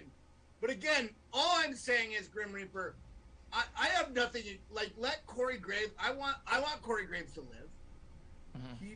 I feel like he dominates. We all do. He dominates the Raw a little bit, more than I would like. I would love to see Carmella and Saxton. Like, let's do that too if you're not going to use Queen Zelina and Corey Graves. But I don't know. For me, when Corey talks shit about Pat McAfee specifically, it feels petty and small, and it feels like they are friends, though. They are friends, like, over on the book. I've heard Corey's been on Pat's show. Like, they are good with each other for the most part. Yeah, no. Recently, I've heard Pat. You watch the show. I've heard Pat say, he thought him and Corey were good. I don't know, man. And Pat even responded to a couple of my Twitters about Corey talking shit about him. So, in the past. But then going to what you were saying earlier, I think you and Mark combining to say, maybe this is a match going into SummerSlam. Another spectacle match for Pat. Pat versus Corey, maybe starting to plant the seeds. Because what we do know is that Pat has that way of, he stays, I don't say stays kayfabe on his show, but he does. He wore the collar after NXT War Games. He wore, he sticks with it like that scumbag. He still says that scumbag Adam Cole. Still says it, so just he sticks with it. But to roll back to the tag match, it was a good match. I liked it. Yes, Sasha and Naomi going over. It's great. They have the titles. They'll bring more prestige to the tag titles now.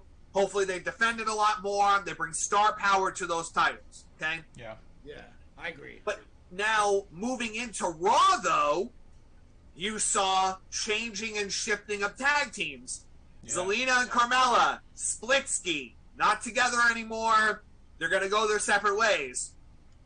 Seeds potentially planted for Liv and Rhea Ripley, splitting. Yeah. with, hey, they had a little scuffle at the end, but hey, I was able to get us a tag title shot. Okay, they're gonna wrestle Naomi and Sasha next week. Possibly some seeds of dissension there. Hold on one sec, Grim Reaper. Sure. Drucifer says mixed tag Corey Mella, Pat Zelina. I don't know about that. Here's what I'll say. I just want to chime in this. I don't know how Ref Marsh. I would like to hear what Ref Marsh feels about this. But is there a wrestling fan out there that's emotionally invested in Liv Morgan and Rhea Ripley? That's very recent. I don't feel like that. Like, oh, that's not working out. If that is not working out, it's something that's lost in the annals of wrestling history because no one's invested in that at all. If you were that was a recent pairing. You're right. There was a recent pairing. There wasn't a lot of stock put in there. There's nothing. There's not like Rhea and Nikki Cross, and she was the almost a superhero Nikki and stuff. So that was a bigger build. That was, you're right. Rhea, I'm more invested in that. Like I was like, what's going on with Nikki ASH? I would have liked to seen her like come and interfere in one of these tag team matches almost. But what do you think, Ref Marsh, about the you can't be emotionally invested in Liv Morgan and Rhea Ripley, even though I love both those wrestlers. Like that tag team pairing, there's no. Now, if they keep it for another year and a half, I'm going to be invested. I think that, so far as I can tell, even just based off of online stuff that I see, I think more people are invested in Liv and Rhea than were ever invested in Nikki and Rhea, because Nikki and Rhea seemed like a really awkward pairing of two characters that didn't seem to have anything to do with each other, that they made work and made sense after a little bit, and you're like, okay, I'm okay with it. They split them up kind of early. Liv and Rhea are two similar characters in a lot of regards, and two major fan favorites that people are behind them separately enough that when they're together, people want to see them succeed together. I feel like that if they're jumping off ship already, it's a little premature, because I feel like it doesn't take much to ramp it up to make people truly care and not just like their faves. But right now they have that heat from being people's faves that people are okay with going that route should they go that route. The fact that they're already kind of like teasing a split is like, it feels a little early. Drucifer says the horny folks want to see them team, and he's talking about Liv and Rhea. But aren't they getting a title match next week? Here? Yep. They do. If they win, that's going to put them over for a while. Yes. Because I feel like we don't need to have Queen Zelina and Carmella as champions anymore, and I think Sasha is so big, I don't know that she needs to be tied up with Naomi. Now, that being said, I love that tag team. They're awesome. I hope that goes on. So you want them to win? Yeah, and that's what I'm saying. I think that maybe they probably take that away from us right away, and they just go there. And I think that's, of all the things we were talking about, those two are the ones I think we'll most likely see separate, right? I think building towards Sasha and Naomi one-on-one would be bigger than building towards Liv and Rhea. And I think it's a little early to do it, but I think it's a little early to do a lot of the stuff they're doing right now. So we'll see if they do end the tag team with Sasha and Naomi. I'd like to see them in butt heads, because I think that you could elevate Naomi with a Sasha feud, and I do think Liv and Rhea as tag champions could have a lot of fire behind it for a bit. So it seems a little quick to do it, but you could definitely pull it off, I think. Yeah, and I think, to your point, Ref Marsh, it's the popularity of those two characters. Rhea I love her. She's awesome. Did you see the interview where the person was like, hey, did you hear about Neighbours, which is a long-running Australian show get canceled? And Grim Reaper, we talked about this in the live stream, and she's like, no, I did not hear, but it's been on for like 30 fucking seasons. And he's like, oh, I'm sorry to break, Anyway, she's brilliant. And who doesn't love Liv? Yeah. What do they do with no? Anyway, I don't want to get off track. Carry on. Edge and AJ Styles. What do you think, Grim? No, they don't want none. They don't want none. No, they don't want none. They don't want none. They don't want none. Okay. Oh my God. Listen, I gotta tell you, AJ Styles, been my boy for a long time. When I'm at a live event and he's there, I literally turn to the people behind me and I say, listen, I am probably only going to stand up for one person at this show, and it's AJ Styles. Just letting you know. Sorry, little kids behind me. It's going to be one person. If AJ Styles comes out, I am standing up. I am singing the theme when he comes out. I'm going to do the P1. I'm going to do all that. Okay, just letting you know that right now.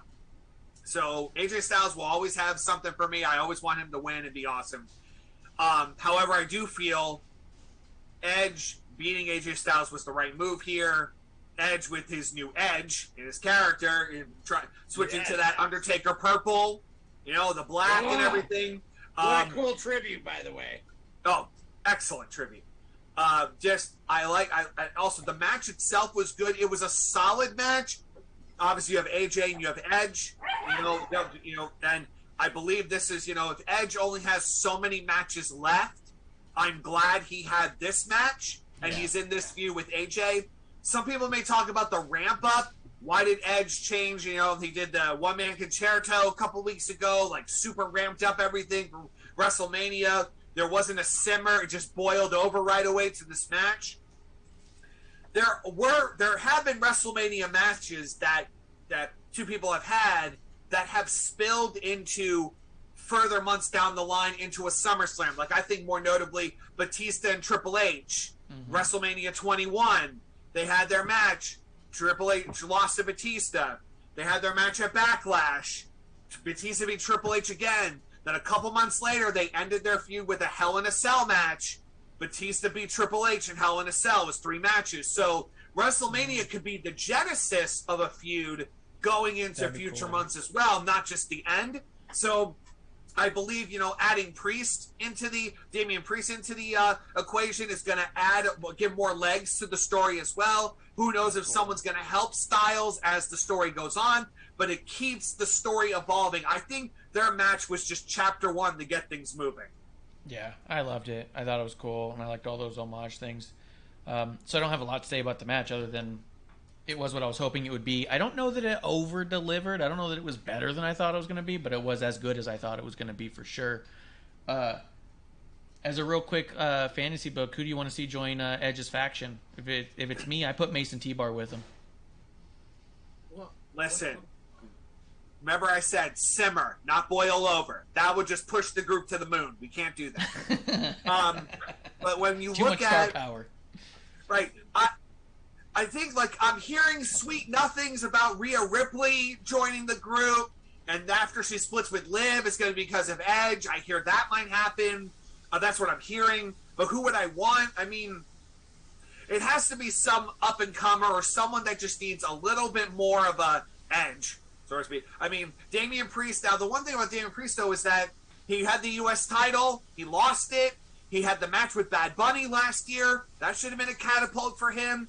So this pairing with Edge is going to help him move into that next phase of his career. I hope that's where it's headed. The one interaction, though, speaking of Rhea Ripley, and I think I want to touch on that, her crossing paths with Kevin Owens. You don't see the cross path unless something's going to happen. I don't know if Kevin Owens is going to join the Edge faction, because he did count down to 10.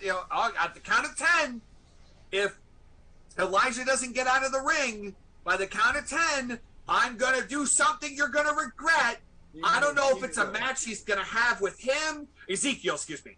If he's going to have a match with Ezekiel, or it's like, you know what? I need to get put on the right path. I'm going to team up with Edge. Things don't just happen by accident. Interactions don't happen by accident. The reason I thought it might be is I felt like maybe Cody ran long and they were trying to make up time. Okay. Because we saw a few times where an entrance was happening as another skit was ending, kind of a deal, and I felt like they were just trying to make up some time by being like, okay. Go. And so it's also possible, but I don't disagree with you. A lot of times it's for a purposeful reason, but maybe. Yeah, I think I think Rhea would be a great one because I think that she is just like Damian Priest, a little stop and stop. Should have been shot to the moon, but something seems to be holding it back, and we don't know quite what that is. I would say someone else who I would feel like could potentially be in that conversation. Producer lady said Shotzi.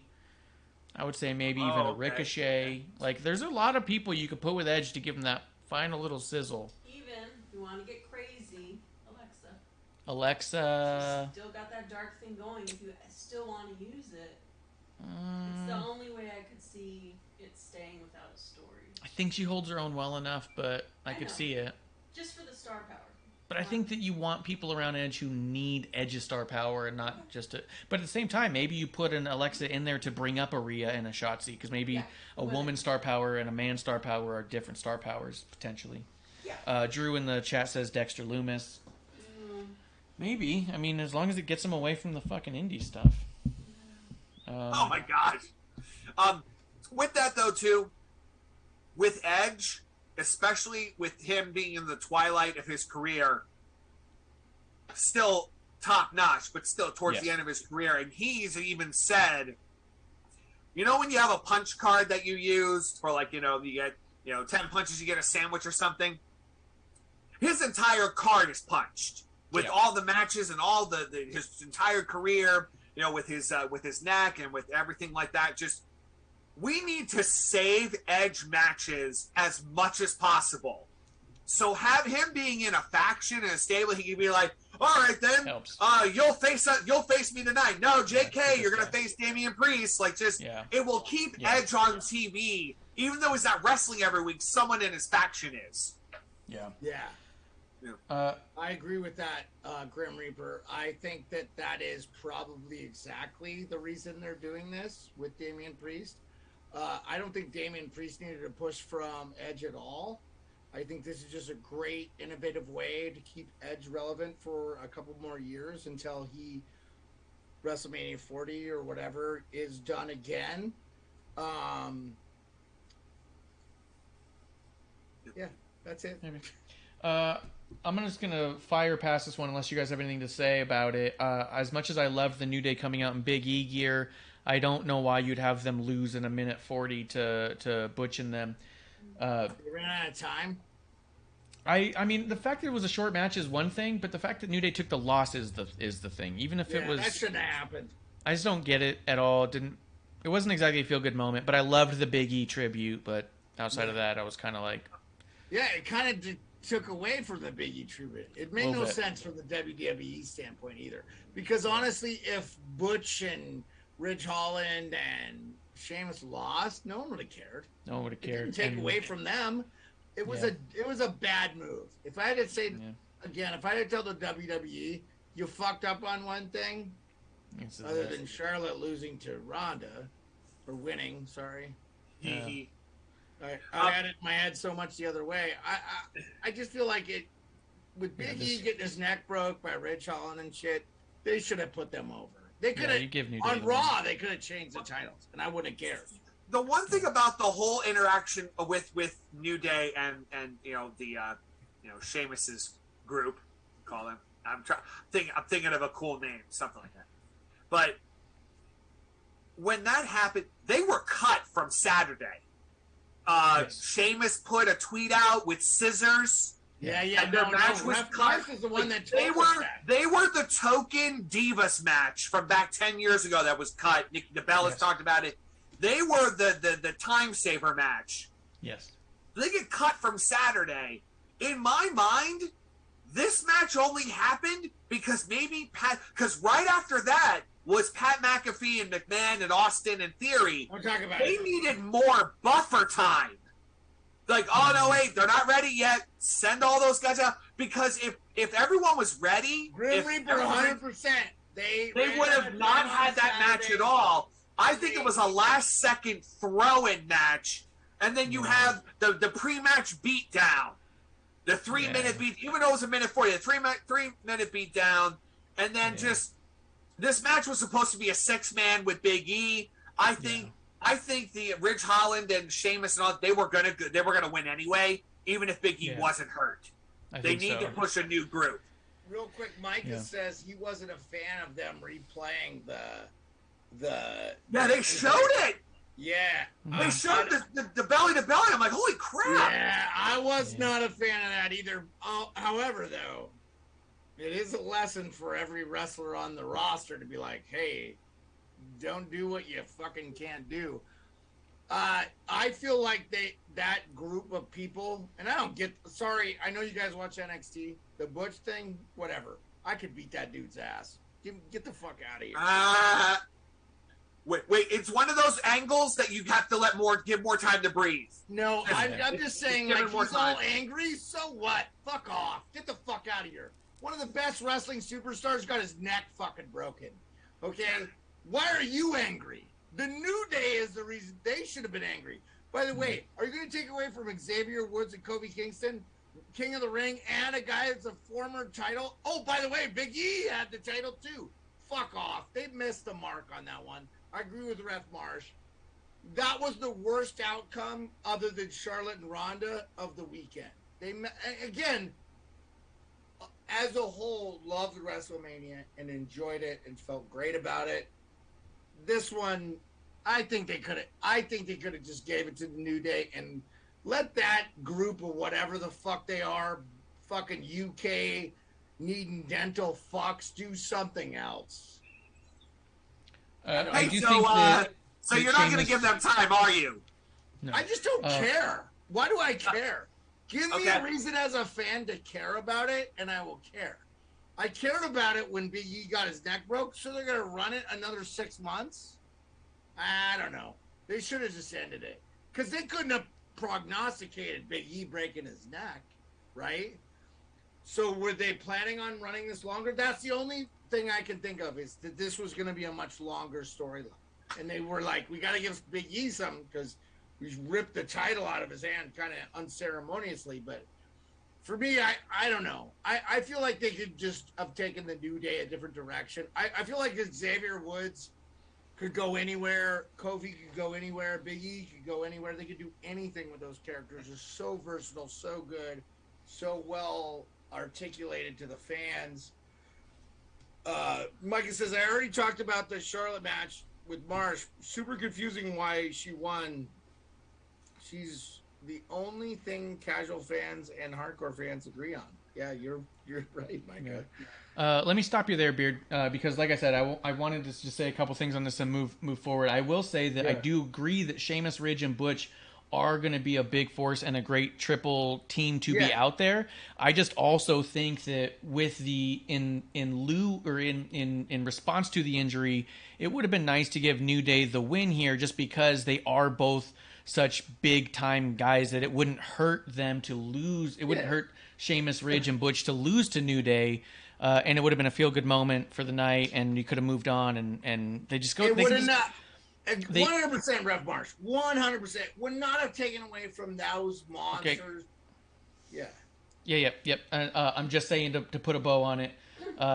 They're going to go different directions either way. Win or loss, these teams are unlikely to be working together again because you don't have 3-on-3 anymore. Someone's going to have to join New Day to make that happen. So you might as well give New Day the win and then give Sheamus, Ridge, and Butch a win over whoever's next, and give them the win whoever's next after that, and just kind of move forward there. Give the Big E thing its moment. But after that, we ended up with Pat McAfee versus Austin Theory. I'm going to kind of lump this together a little bit.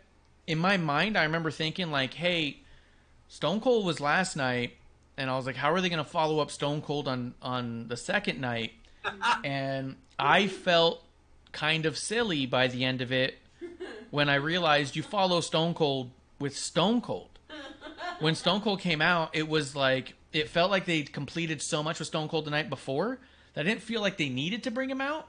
But then they did, and I was like, oh yeah, they needed to bring him out. You know what I mean? Like, it was so obvious that I didn't even think it would happen.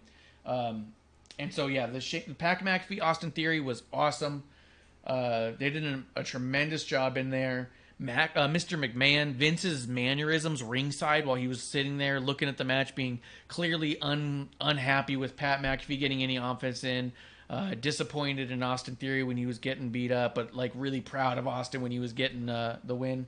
Vince even like teasing he's gonna get in. No, I won't. No, I won't. Yes, I will. No, I won't. And then just being like, fuck it, I'm going in. And while he's getting ready, he's talking to Austin Theory, and you're like, oh, what's he cooking up?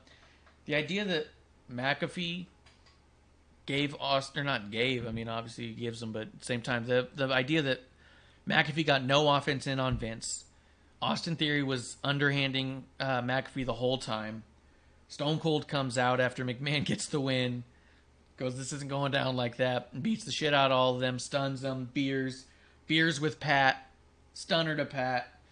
This is the greatest night of Pat's life, there's no doubt, in my mind. Pat McAfee had a win at WrestleMania. He had probably what will be the last Mr. McMahon match ever. Puts Vince over. That probably meant a lot to him just to put Vince over. And there is a really good chance that he took the last stunner by Stone Cold Steve Austin at a WrestleMania ever. And had beers with Austin. He's attached to a lot of history right now in this one segment. Go ahead, Grim. Take everything you just said. It's an investment on Pat McAfee. A year ago, the first SmackDown after WrestleMania, Pat McAfee and Michael Cole on SmackDown calling the action. This has been a build. Even Pat McAfee's announcement that he was going to become a SmackDown commentator, you had Vince McMahon on there. Pat McAfee, welcome to SmackDown. From the start all the way through to this moment. And people say that when Vince went on Pat McAfee's show, there was no angle. The start of the angle was Vince saying to Pat, you're going to have a match on WrestleMania. Oh my gosh, Vince, thank you. This is my dream. That was a start of an angle. Yep. And it just moved along as time went on. Austin Theory coming in and everything, even to SmackDown when nice sports beer. But even when year before the brand hat on, okay, there you go. So no, it's broken. So well, whatever. So just going into even the SmackDown before WrestleMania, where Pat kicked down Vince McMahon's door to go get Austin Theory, and then Vince McMahon just shouting down Pat, what are you doing in my door and everything, just all the way through. Mm-hmm. So this has been, I don't know if you want to say this whole year has been a build to Pat McAfee being in the ring.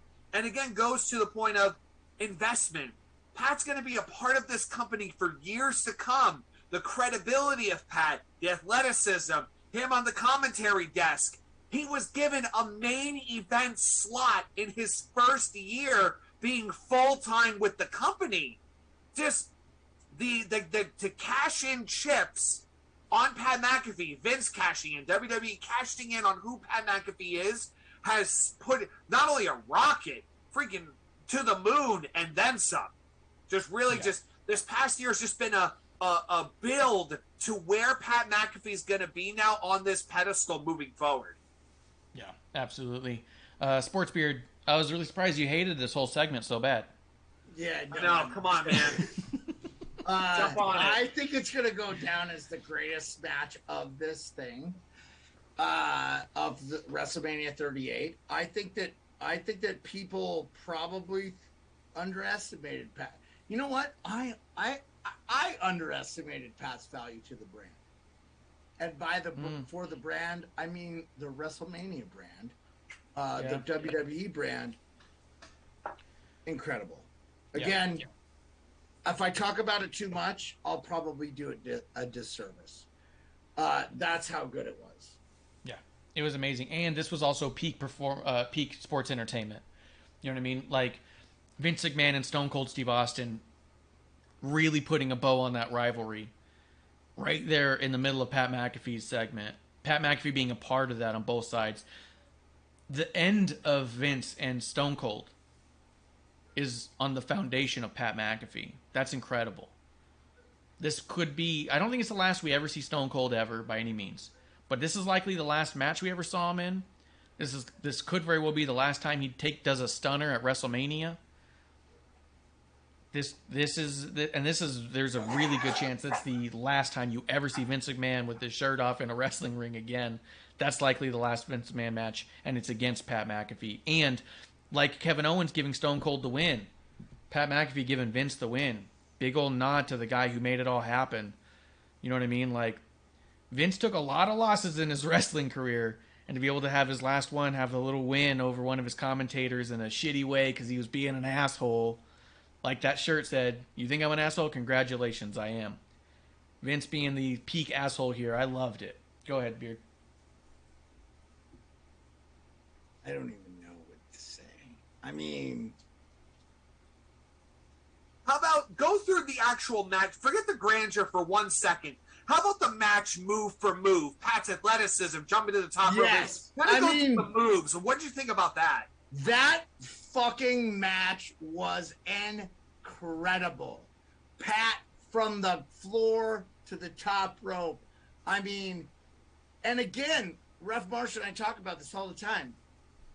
The casual fan coming in, the McAfee fan who gets 50,000 YouTube viewers a day, that doesn't mean that there's not 3 million people listening to him on Sirius XM.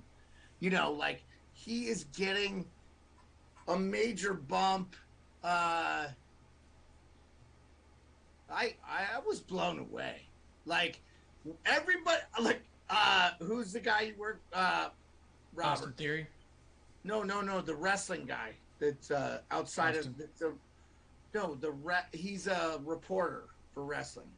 Sam Roberts Oh, Sam Sam Roberts, Roberts. Yeah. came on to Pat McAfee He's and all right. basically convinced his fan base, including me, that he wasn't going to win. I thought he wasn't going to win. I thought he's not going to win, but it'll be okay. I just didn't want Vince to fuck him over, which that happened too. But he won, and then you'll hear in the live stream, I said, I don't give a shit. He won. He beat Austin Theory.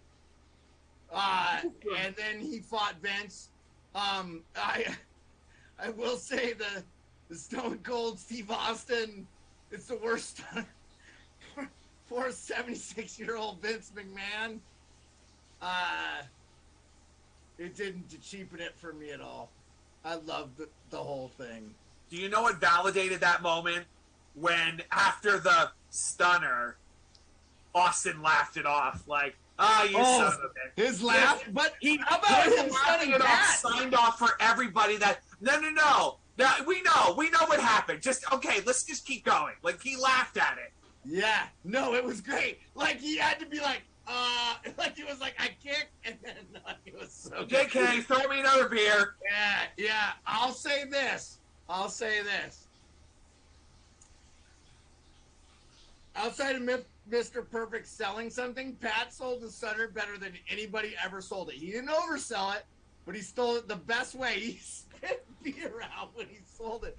And then he's on the sidelines and he's chugging a fucking beer. Dude, again, look, and here's the thing. Ref Marsh and I have talked about this before, and I don't know if you caught this, Grim Reaper. Pat is authentic. That's why we love him. He loves the sport, and it shows. And he is going to be bigger than Adam Cole. I'm sorry, Adam Cole. Take your fucking mullet and go find a fucking 80s garage band and go tour the fucking bars of America. You'll never be as popular as Pat. Okay? What? You won't. You almost said what an imagination, but continue on. No, but I'm saying, like, and look, nothing against Adam Cole. He probably loves wrestling as much as Pat does. Pat is a fucking unicorn. He's bringing outside eyes to wrestling. Again, I'm back because of Pat. I make no bones about it. I'm back in wrestling because of Pat. I love Ref Marsh. I love him like a brother. I love him more than my own brother. In fact, He's a good guy. I love him. I would take a bullet for him. That's how much I love him. He's a great guy. And I respect his opinion, and I love him. I do. I love him. He's a good man. Hey, why don't you tell him? He's right there. Yeah, he knows. I fucking will tell him. But I would not be back. And Ref Marsh is a huge wrestling fan. We went to a New York Rangers Penguins game, and my wife's a huge Rangers fan. I hate the fucking Penguins. In Madison Square Garden, Ref Marsh showed up with his fucking belt. You know? Had a championship fanny pack. Yeah, It's like belt we went size. to Barcade. Shout out Barcade. Love New York City.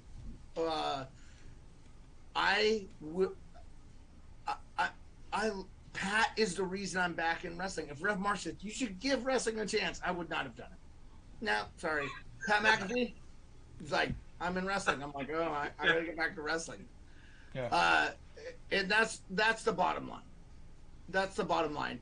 And if the Stone Cold moment with Kevin Owens couldn't get better, no, I didn't get as emotional with this moment because the Stone Cold Kevin Owens moment meant a lot to me. This one, I think because thank you, Sam Roberts, by the way. Thank you for kind of tempering my expectations. I expected Austin Theory to win this. I just didn't want Vince to fuck over Pat because I thought the interview with Vince was incredible.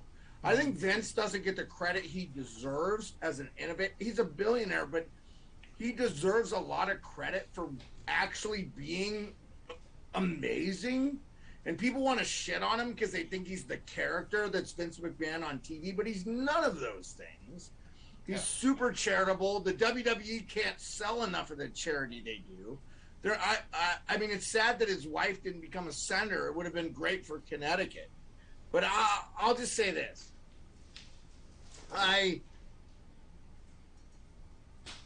This whole thing was, I mean, you want to talk Grim Reaper? I know you were already kind of alluding to this.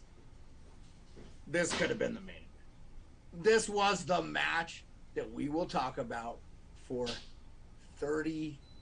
until Donald Trump and Vladimir Putin end the world. We will talk about this match. It was incredible. And on the topic of the authentic calls of Michael Cole calling it like his best friend was in there being screwed by Vince McMahon, and what an asshole, and how much he hated Vince for doing this and that, and he talked about it too. Yeah, that was so emotional. He's my best friend. Ref Marsh. Yeah, I mean, that's my best friend in there. I got so like not Stone Cold Steve Austin versus Kevin Owens emotional, but like right there, I was able to hold my shit together because I had lost it the first day. Incredible, and I think Michael Cole's best call in his career. Because you talk about authenticity, that's our thread right now. Exactly. Michael Cole and Pat are like this. Yeah. Pat doesn't get anybody in the headset. It's Michael Cole giving him direction, a little bit of direction, but they let Pat go do what he has to do. But the thing is, though, the one thing about Michael Cole's commentary that when Pat beat Austin Theory and won, Michael Cole's voice was cracking. I think he was really tearing up. Like you felt the emotion off the page for Pat, and just like Marsh was saying earlier, as JR was for Austin, I mean, Cole was the biggest support for Pat, because Pat is the biggest coal miner out there. I just gotta say. Yeah. I'll say this. 100% that is it. But have you ever heard Michael Cole that way? JR cracks like all the time for Stone Cold, right? But I've never ever heard, and I've heard Pat say that Michael Cole's the GOAT. And I love Michael Cole, but Jim Ross is probably the guy for me. But I'll just say this: I'm starting to lean towards Michael Cole being the GOAT, the greatest announcer of all time, because and to hear that from Michael Cole was impressive. Hey, give me a second, guys. I apologize. Yeah. Well, the other time I heard emotion from Michael Cole was when Eddie beat Brock No Way Out 2004. Yeah. That was like the last time I heard like a voice crack or like just he was really into the moment. But but that's Michael Cole commentary essentially. I think what Sports we were saying, Michael Cole has grown on me especially over the last few years. I think just his whole cadence has changed, overall as an announcer, and I like it. Yeah, no, it was amazing. And then to cap off night 2, the biggest WrestleMania match in the history of all matches. We had You're Roman not done with the Brock superlatives. Keep going. There's more superlatives. There's got to be more. Roman and Brock, champion. It's a bummer because clearly Roman dislocated his shoulder. You can hear him roll to the side, and Paul thinks that he's doing the thing, and so Paul's saying his stuff. And you hear Roman say, Paul, listen to me. Listen to me. My shoulder's banged up. Something's wrong with my shoulder. And then he goes, it's out. It's out, Paul. And he's like, it's out. And Paul just is still going, oh, you can do it, Tribal Chief. You're going. And he's like, not listening. After Roman was like, listen to me. I'm the captain now. Yeah. But then you see him roll over to Brock and tell Brock, and you see Brock say some stuff, and they're going back and forth a little bit, and I think that they're just like, it's not worth it, because I think they know that as much as I saw people even criticize, why couldn't he just keep going, pop it in and keep going? It was like Finn Balor with the Universal title, keep going. Well, Finn Balor was out for 6 months, 8 months, 9 months after that. Maybe you don't aggravate it. Triple H just said when he tore his hamstrings, he wished he didn't keep going. You know what I mean? Triple H said that that's why he stopped Daniel Bryan, was because he wished someone had stopped him. You know, like, right.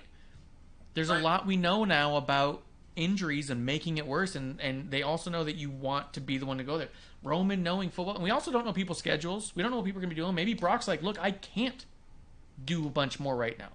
Maybe it's all like, Roman is your guy by hell or high water. He's walking out on top, and the last thing we're going to do is keep him out of the ring for 8 months because he's injured. You know what I mean? So one move after that, it's done.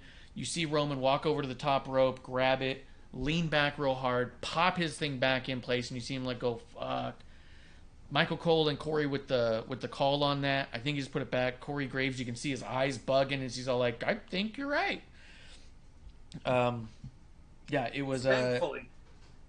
Yeah, it was. I think it was the right move, although I don't know what the right move is or isn't because I'm not trained the way they are.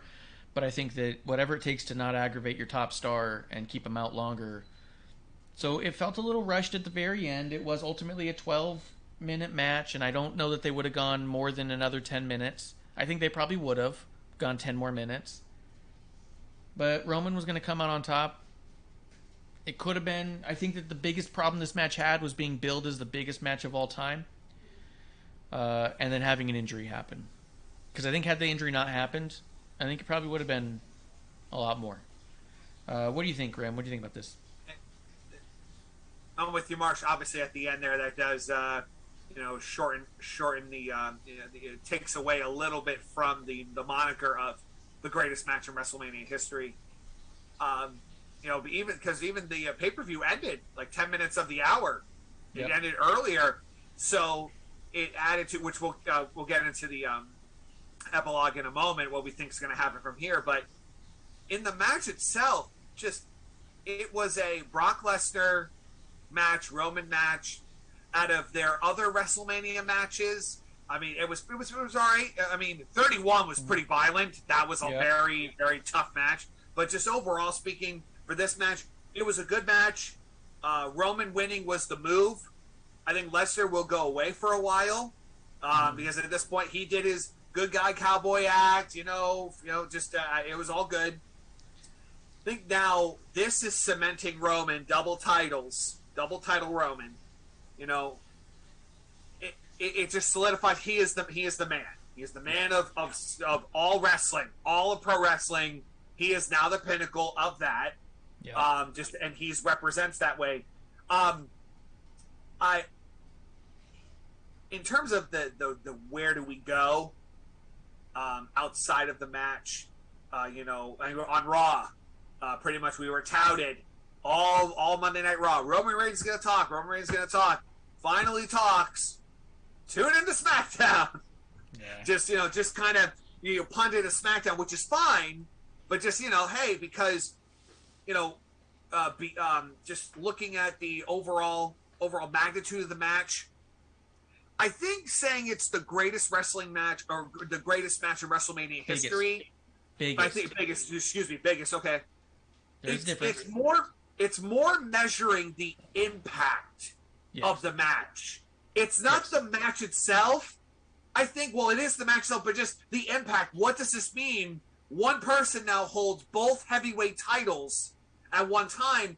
Where do we go from here as a champion? Where does he go from here as a champion? Yeah, exactly, and that's why I was correcting you on the greatest versus biggest, because I think you're right. I think it was the biggest because its impact is such that it's going to end this massive feud that's been going on for fucking 8 years, and the winner is going to be the definitive winner and unify the titles. That's the biggest moment that we're going to have moving forward, and where it goes from there. The match itself wasn't going to be the technical masterpiece, but it also was cut a little short, a little bit of a bummer. Beard, what do you think? Nobody here. I can't hear you. There you go, Beard. Let me speak for Kevlar on this. Okay. Kev, I know you're out baseballing it up with your kid. I loved the Brock Lesnar with the ponytail and the my grandfather wore, you know, the plaid flannel. That farm shit kicking Saskatchewan rancher. I wanted to see Lesnar win. Not because I hate Roman, and I kind of hate Roman. Just because I appreciated that Lesnar character so much. And again, Grim Reaper, you know I'm a MMA fan. Fucking hated Lesnar. Cheered my ass off when he got liver kicked into retirement by Alistair Overeem, and he wrestled like 5. He did like 5 more MMA fights. I cheered for Brock when he choked out Frank Mir. Like I was one of those. I like Frank Mir. Nope, I was a Frank Mir fan. Sorry, no, I fucking hated Brock Lesnar. I'm a diehard MMA fan. I never rooted for him. Not one time in MMA. When he came back with the thing, and when he was on Pat's show, and you learn the human being that this man is. And dude, I was in the military with a woman that went to college with Brock Lesnar and knew him and said, yeah, he was a great guy and stuff. Like, so I knew like backstory on him. Didn't phase me. This was the first time I ever rooted for Brock Lesnar. Huge, unlike very similar to Ronda Rousey. Very similar parallel lines for me as a wrestling fan. Big fan. Again, like I liked Ronda in movies and stuff. I was like, good for her. I hope she makes it big in wrestling or in movies and wrestling or whatever. I'm still not. I don't get the Roman thing. I get it. He's not even. He couldn't fucking hold Stone Cold's jockstrap. He's not The Rock. He's not Hulk Hogan. He's nowhere near that. He shouldn't even be in the same fucking breath, in my fucking opinion. And I'm hearing this from diehard wrestling fans that he's the GOAT. Sorry, no. And I will never be on this train. He's not a GOAT yet. He's not. Well, because remember, he's still in the prime of his career. He's in his mid-30s. Like, he has a lot. He's been in the main event spotlight for how many years now? But it's finally clicked, though. I mean, and well, the fans have been forced into. They've been beaten in submission, in my opinion. A few years ago, absolutely right. I'm with you 100%. He wasn't clicking with the audience, but now he is. Over the last 2 years, can I it's the Roman we've been looking for. Let me caveat this. I got you. WWE Evil came out on Peacock. WWE Evil, and I got to learn about Joe, not Roman Reigns, the guy that's Joe. I've become a fan. And I'm fine with him retaining the title. And he can continue to do so. But this better pay off. Like, this needs to be the best payoff of all time. Like Ref Marsh talked about Becky Lynch and the 4-year payoff with Bianca Belair. Dude, I don't know. We fantasy book all the time, The Rock and stuff like that, which it will have to be because it can't be Stone Cold, obviously, because Stone Cold has said he can't wrestle again, even though I think he would if he could. Never say never. Well, he did against Kevin Owens. It was awesome, but I think WrestleMania 40 we're gonna get The Rock and Roman Reigns. 39. No, I think 40. I think we're gonna go. I think it's 2 years. I think For it's The Rock? I think it's the long game. I think it's the long game, and I think you better be patient if you hate Roman Reigns. And I think The Rock will beat him then. I think The Rock will then retire and get into WWE Hall of Fame, which he rightfully deserves to be. And I respect what Roman's doing. I'm going to be very interested in the promos and the stuff he does, because you think he's probably not healthy, because maybe he actually got his arm covered into getting the fucking, torn labrum or whatever the fuck you get in your shoulder. I initially, when the live stream, if you watch, I fucking hated the match, but I missed a good portion of it because I had some technical difficulty. I stream everything. We have great internet here in Alaska, but that sounds like an oxymoron, but I actually do have great internet. I was very much mentally prepared for Roman to win. I thought it would be better if they carried the Brock story, but I don't know Brock's contract details, this, that, and the other. I don't want to go down the rabbit hole because we've talked about this ad nauseum, I feel like, on the Wrestling on the Rock show. I'll just say this, and I think we're burgeoning on, 3.5 hours for the show, but rightfully so when it comes to such a spectacular WrestleMania. I felt like it was a little bit of a kick in the nuts based on how great the whole entire WrestleMania was. But if Roman actually got his shoulder hurt, it made sense. And actually, when they did it, it made sense. And I have so much less of a problem of it. I feel like Ref Marsh will tell you I was super critical when it initially happened. I want to retract the whole thing. I want to retract my whole thing. Brock got the Suplex City in. He got the F5 in.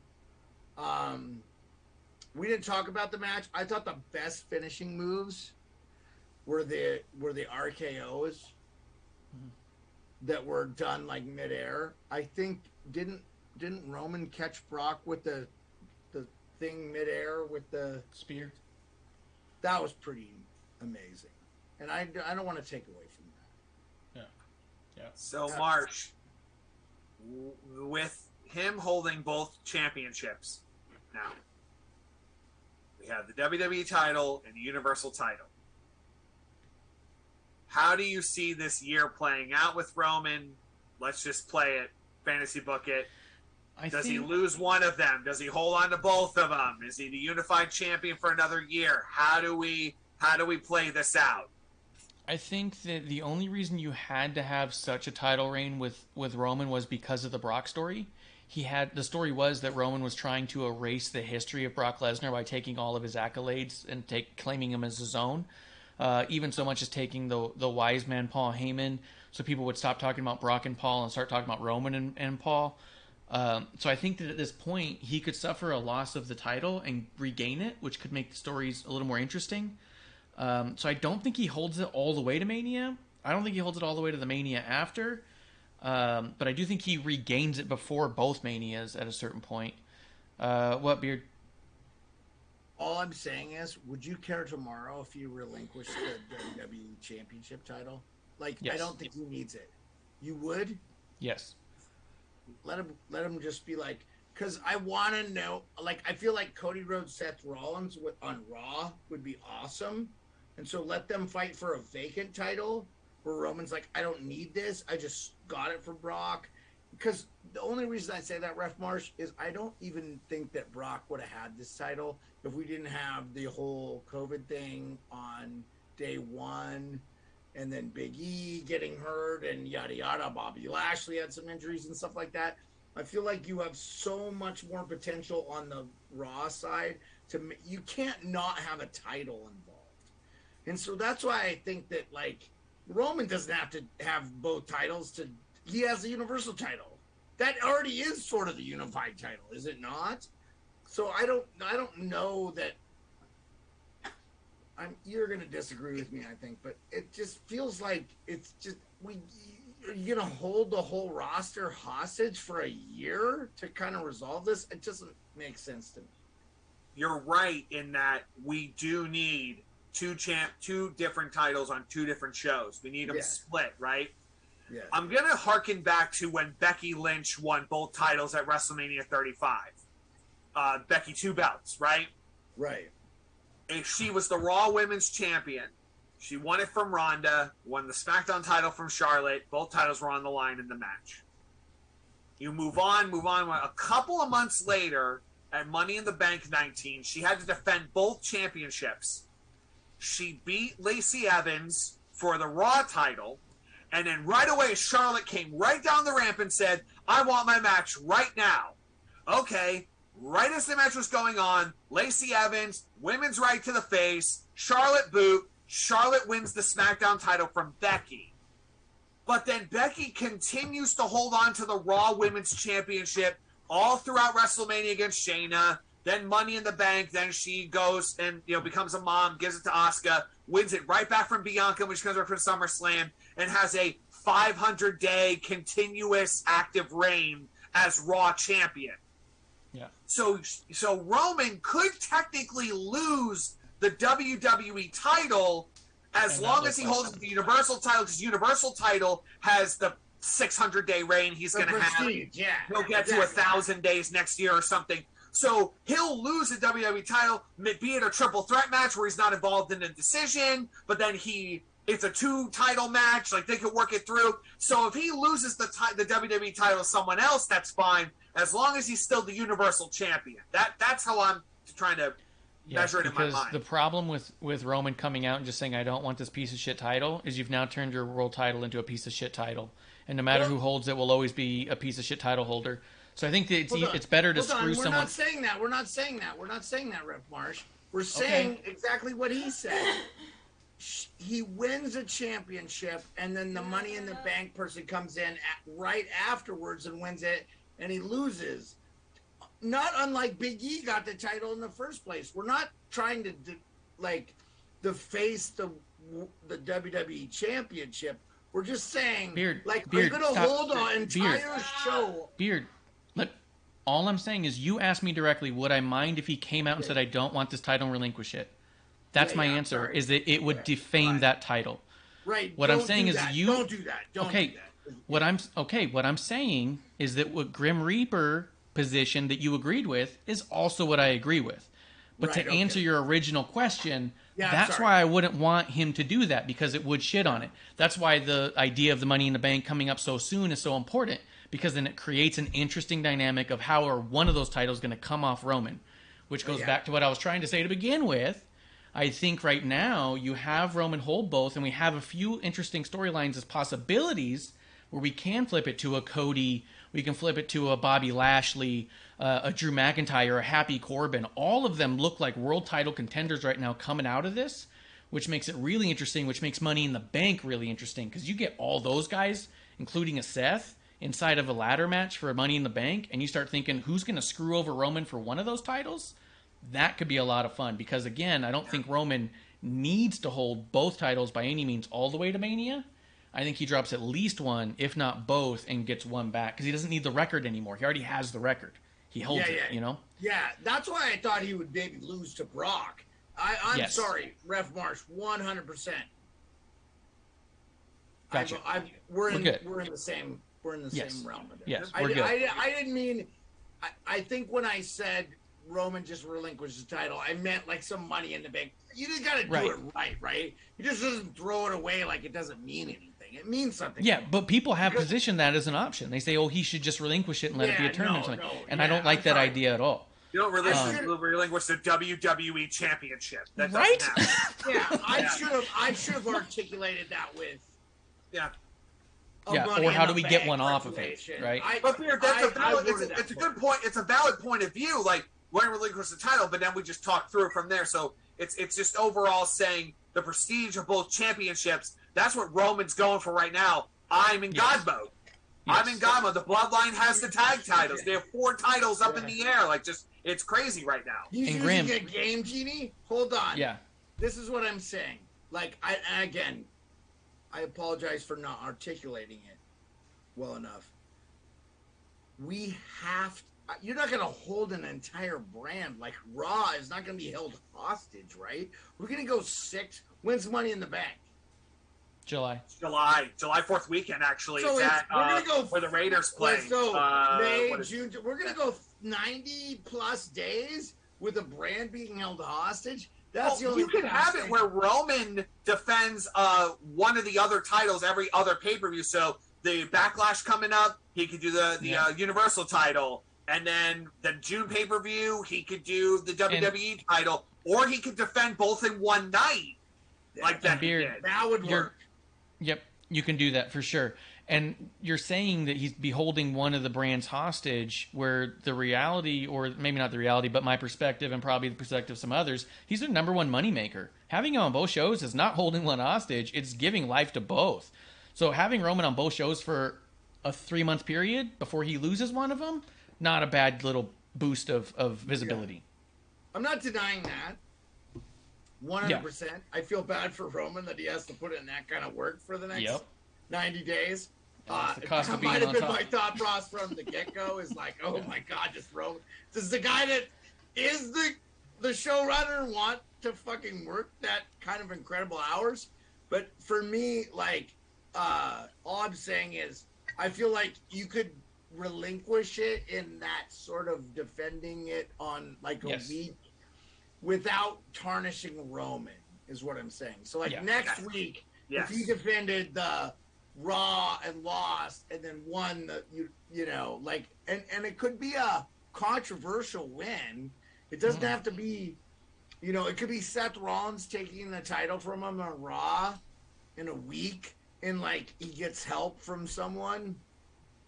I'm just saying. I think more you're looking towards Money in the Bank. I think that a part of the deal is an out, and I think that, like, hey, we want you to work double duty, but in 3 months you won't be working double duty. Becky did it too. Sometimes it's the cost of being the number one guy. Yeah, but hold on, Ref Marsh. Out of WrestleMania, what's the storyline you're most excited for? Let me just say this. For me, I want to see what happens with Cody Rhodes. And you can't do that if Roman has both titles unless he's on SmackDown, which it feels like he's not going to be on SmackDown. He's going to be on Raw. I don't know. I want to conjecture because I don't know. I don't work there. Roman's going to be on both, so you can push both storylines. I know. I get that. But, okay, and that's fair. That's fair. That's fair. And you also don't want Cody to win it tomorrow, because Cody's got to chase it, because the moment's got to mean something, and that's that anticipation that makes the payoff big. That could be a WrestleMania 40 thing, too. He could wait 2 years to get it. I'd be okay with it. So you're saying, Beard, the number one storyline coming out of WrestleMania is Cody, okay? For me. Marsh, how about you? For Beard, yep. How about you for you, Marsh? What's the number one storyline? Probably Cody's the one I'm most interested in. Okay. All right. Because I'm the most curious as to where this is going to go. There's a lot more variables there, and it's a lot more interesting. Not to say a lot of the other ones aren't. Like, I'm always fascinated with what we're going to do with Baron Corbin next, because I think he's a top guy and has been for a long time, and they're always clever with how they move him. But, yeah, seeing what happens with Corbin will be interesting. But Cody's the biggest question mark, and it's going to be the highest investment, which is why I think you drag it on as long as you can, you know, so people get that payoff and it blows, you know. My number one coming out of Mania, what are we doing with Ronda? Ronda Rousey. I want to see where she's at. What does this year look like? Is she going to be loser? Badass Ronda? Is she? What was that, bro? Yeah, that loser Ronda. The loser. Yeah, loser. Big Al loser. Just honestly, where is she this year? What identity is she going to have? Is she going to be a tweener badass between good and bad, whoever she's in the ring with? I just want her to have a very successful year this year. Yeah. I do think you could do a best of all worlds, and the person who could screw Roman out of one or both titles could be a Brock Lesnar. You could have a Rock, Dwayne Johnson return, get the titles off of Brock Lesnar, take over the bloodline, and thus turn Roman babyface as he gets punked around by The Rock, and you build up towards a Mania where The Rock is taking back his titles and taking back the bloodline, while this asshole Rock from Hollywood comes in and takes it all away after all the hard work he put in. I do think that that's a possibility that could make everybody happy. Yeah. I have such a tough time seeing The Rock as a heel, though. It would be tough. Especially with Roman. Because I still feel like, and I understand after watching the WWE Evil thing, like, I'm not rooting against Roman, but, like, he was a heel, like, so bad that, like, they were trying to put him over. I asked Ref Marsh this. I have a question for you on this, Grim Reaper.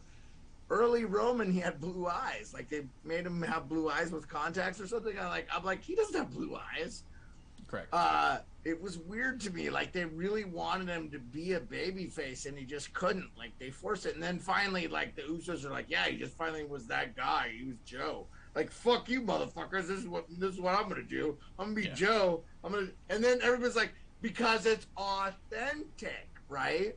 So I just wonder, like, it's like trying to make Stone Cold a heel. You can't make The Rock a heel. Does The Rock play a bad guy in movies? Well, the only time that you see Rock as a heel really is his 2004 run prior to WrestleMania.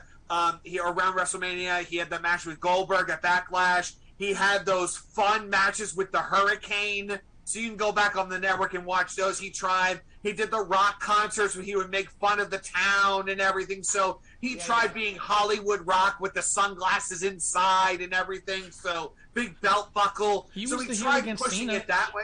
What's that? He was a heel against Cena because he was too big to be there, and sending in the little videos and talking shit on Cena. Cena tried pulling that, card on The Rock because he started that, that random interview that came out that Cena talked crap about The Rock a couple years beforehand. And then they dialed into that, calling out the lines on his wrist. They were just two superstars. Who's going to out punch each other on the mic and also in the ring? I think it wasn't a heel versus face thing. It was a, hey, you're not around here anymore. I'm running the place. You're trying to jump in and try to jump back in the spotlight. Let's just, fight each other. So exactly. I didn't take Rock as the heel back then. If you watch some of those old promos, or even there's a rivalry package on Peacock of Rock versus Cena, you can see that Cena was the good guy in there because The Rock was this asshole from Hollywood coming in and trying to take what Cena had earned. And so, you wouldn't just have Rock show up and be booed. You'd have, over the course of time, Rock doing more and more things that would be getting on people's nerves for pushing down Roman, who's been carrying the brand for so long. They feel loyalty a lot to the guy who's been there and less so towards the other. I don't know, you ever get to a point where the 100% of the audience is booing, but you can get to a point where 100% of the audience is cheering the other guy. Does that make sense? Yes. Go ahead, Beard. All I'll say is The Rock gets paid about $20 million for about 3 months worth of work, and I don't see him doing a long run in the WWE anymore. They said that the last time he did a year-long run. Well, I never said it because I wasn't around for it. I'm just saying, fucking saying where he is at now, I think dude, by the way, huge Rock fan. I want him to be the president of the United States of America. That's how much I love this fucking guy. But even when Rock was here between WrestleMania, so WrestleMania 27, he was the host. Yeah. Right? Yeah. And then, the interview with The Miz and Cena. And then 28 was once in a lifetime. 29 was twice in a lifetime. Yes. Even that time between 28 and 29, he challenged Cena on Raw right after Mania on 28. He was out for a few months. Then they did Survivor Series, Never Before, Never Again. Rock and Cena versus Miz and R-Truth. Yeah. Rock goes away again, comes back, beats CM Punk for the title, even with the Shield interfering when the lights went out and all that. Vince McMahon restarts the match. Rock wins the title at Rumble, then faces Cena at 29 for the title. Cena beats The Rock. So even that year long, 11 years ago, 3 or 4 matches. Yeah. So it's going to be the same thing again. Yeah, you only need a few matches with him. The other thing is The Rock, if he comes back, it's not like CM Punk, who came back for the money. The Rock comes back because Roman's his cousin. The Rock comes back because this is family business. It's an instant storyline. Instant bloodline storyline. I'm fair with that. I think WrestleMania 40, you could do The Rock if Roman Reigns retains the title or titles, depending on how they do this, through WrestleMania 40 in 2 years. I just don't know that we're gonna see it. I don't know either. And I don't need. Bishop says, "Beware of the fantasy book." I don't need it. I don't need it. I want to see Cody Rhodes. I want to see other stuff. Like, I don't need to see. Look, Stone Cold got a send off. I don't need to see Stone Cold the ring ever again. He got to stun Vince. He got over against Kevin Owens. Thank you, Kevin Owens. You will always be a GOAT in my mind for doing what you did. The Pat McAfee stuff, again, like, I don't need to see Stone Cold in the ring again. The Rock. Horse Beard, do you know what I subscribe? Do you know what book I like reading? I like reading the Book of Austin. And do you know what my favorite chapter and verse in the Book of Austin is? It's Austin 3:16. Okay. And Austin 3:16 says, I just whipped your ass. Yeah. And I just whooped WrestleMania's ass this weekend. Yeah. What a recap. We fit it in under 4 hours. In under one WrestleMania night, we just fit in the recap of both WrestleMania nights. Yeah. Isn't that wonderful? And Raw. Was there something on Raw you wanted me to throw out there you were asking about? Earlier? You On the mic, producer lady. Yeah. No. I think we're all good. Congrats to Corey and Carmella get married. Congrats to Corey and Carmella getting married today, saying their I do's, and I believe 2 days from now, I believe on Friday, Alexa Bliss gets married to Ryan Cabrera, 90s pop sensation. We're gonna get Lawler on commentary filling in For Corey? for Corey, and That'll be people are neat. gonna hate it. People are going to hate it, and I love that. Couple weeks. Guys, if you guys want to come back and have a drink with me, Clump, and Miss Amanda Jane as we talk about NXT Stand and Deliver on If It Stood and Delivered, we're going to talk a little bit of the Raw match, and we're going to talk about NXT and whatever the hell seems to be going on AEW right now, which according to my timeline is not much. So, guys, we will be back tomorrow night for a brand new episode 1 right here in the dive bar of the IWC. Guys, that's last call. Cheers, everyone. Producer Lady here. Thanks for tuning in. Continue to support us or buy us a drink by following and putting the I in subscribe on Twitch. Or subscribe and review our podcast on Apple Podcasts or wherever you listen to us. Cheers!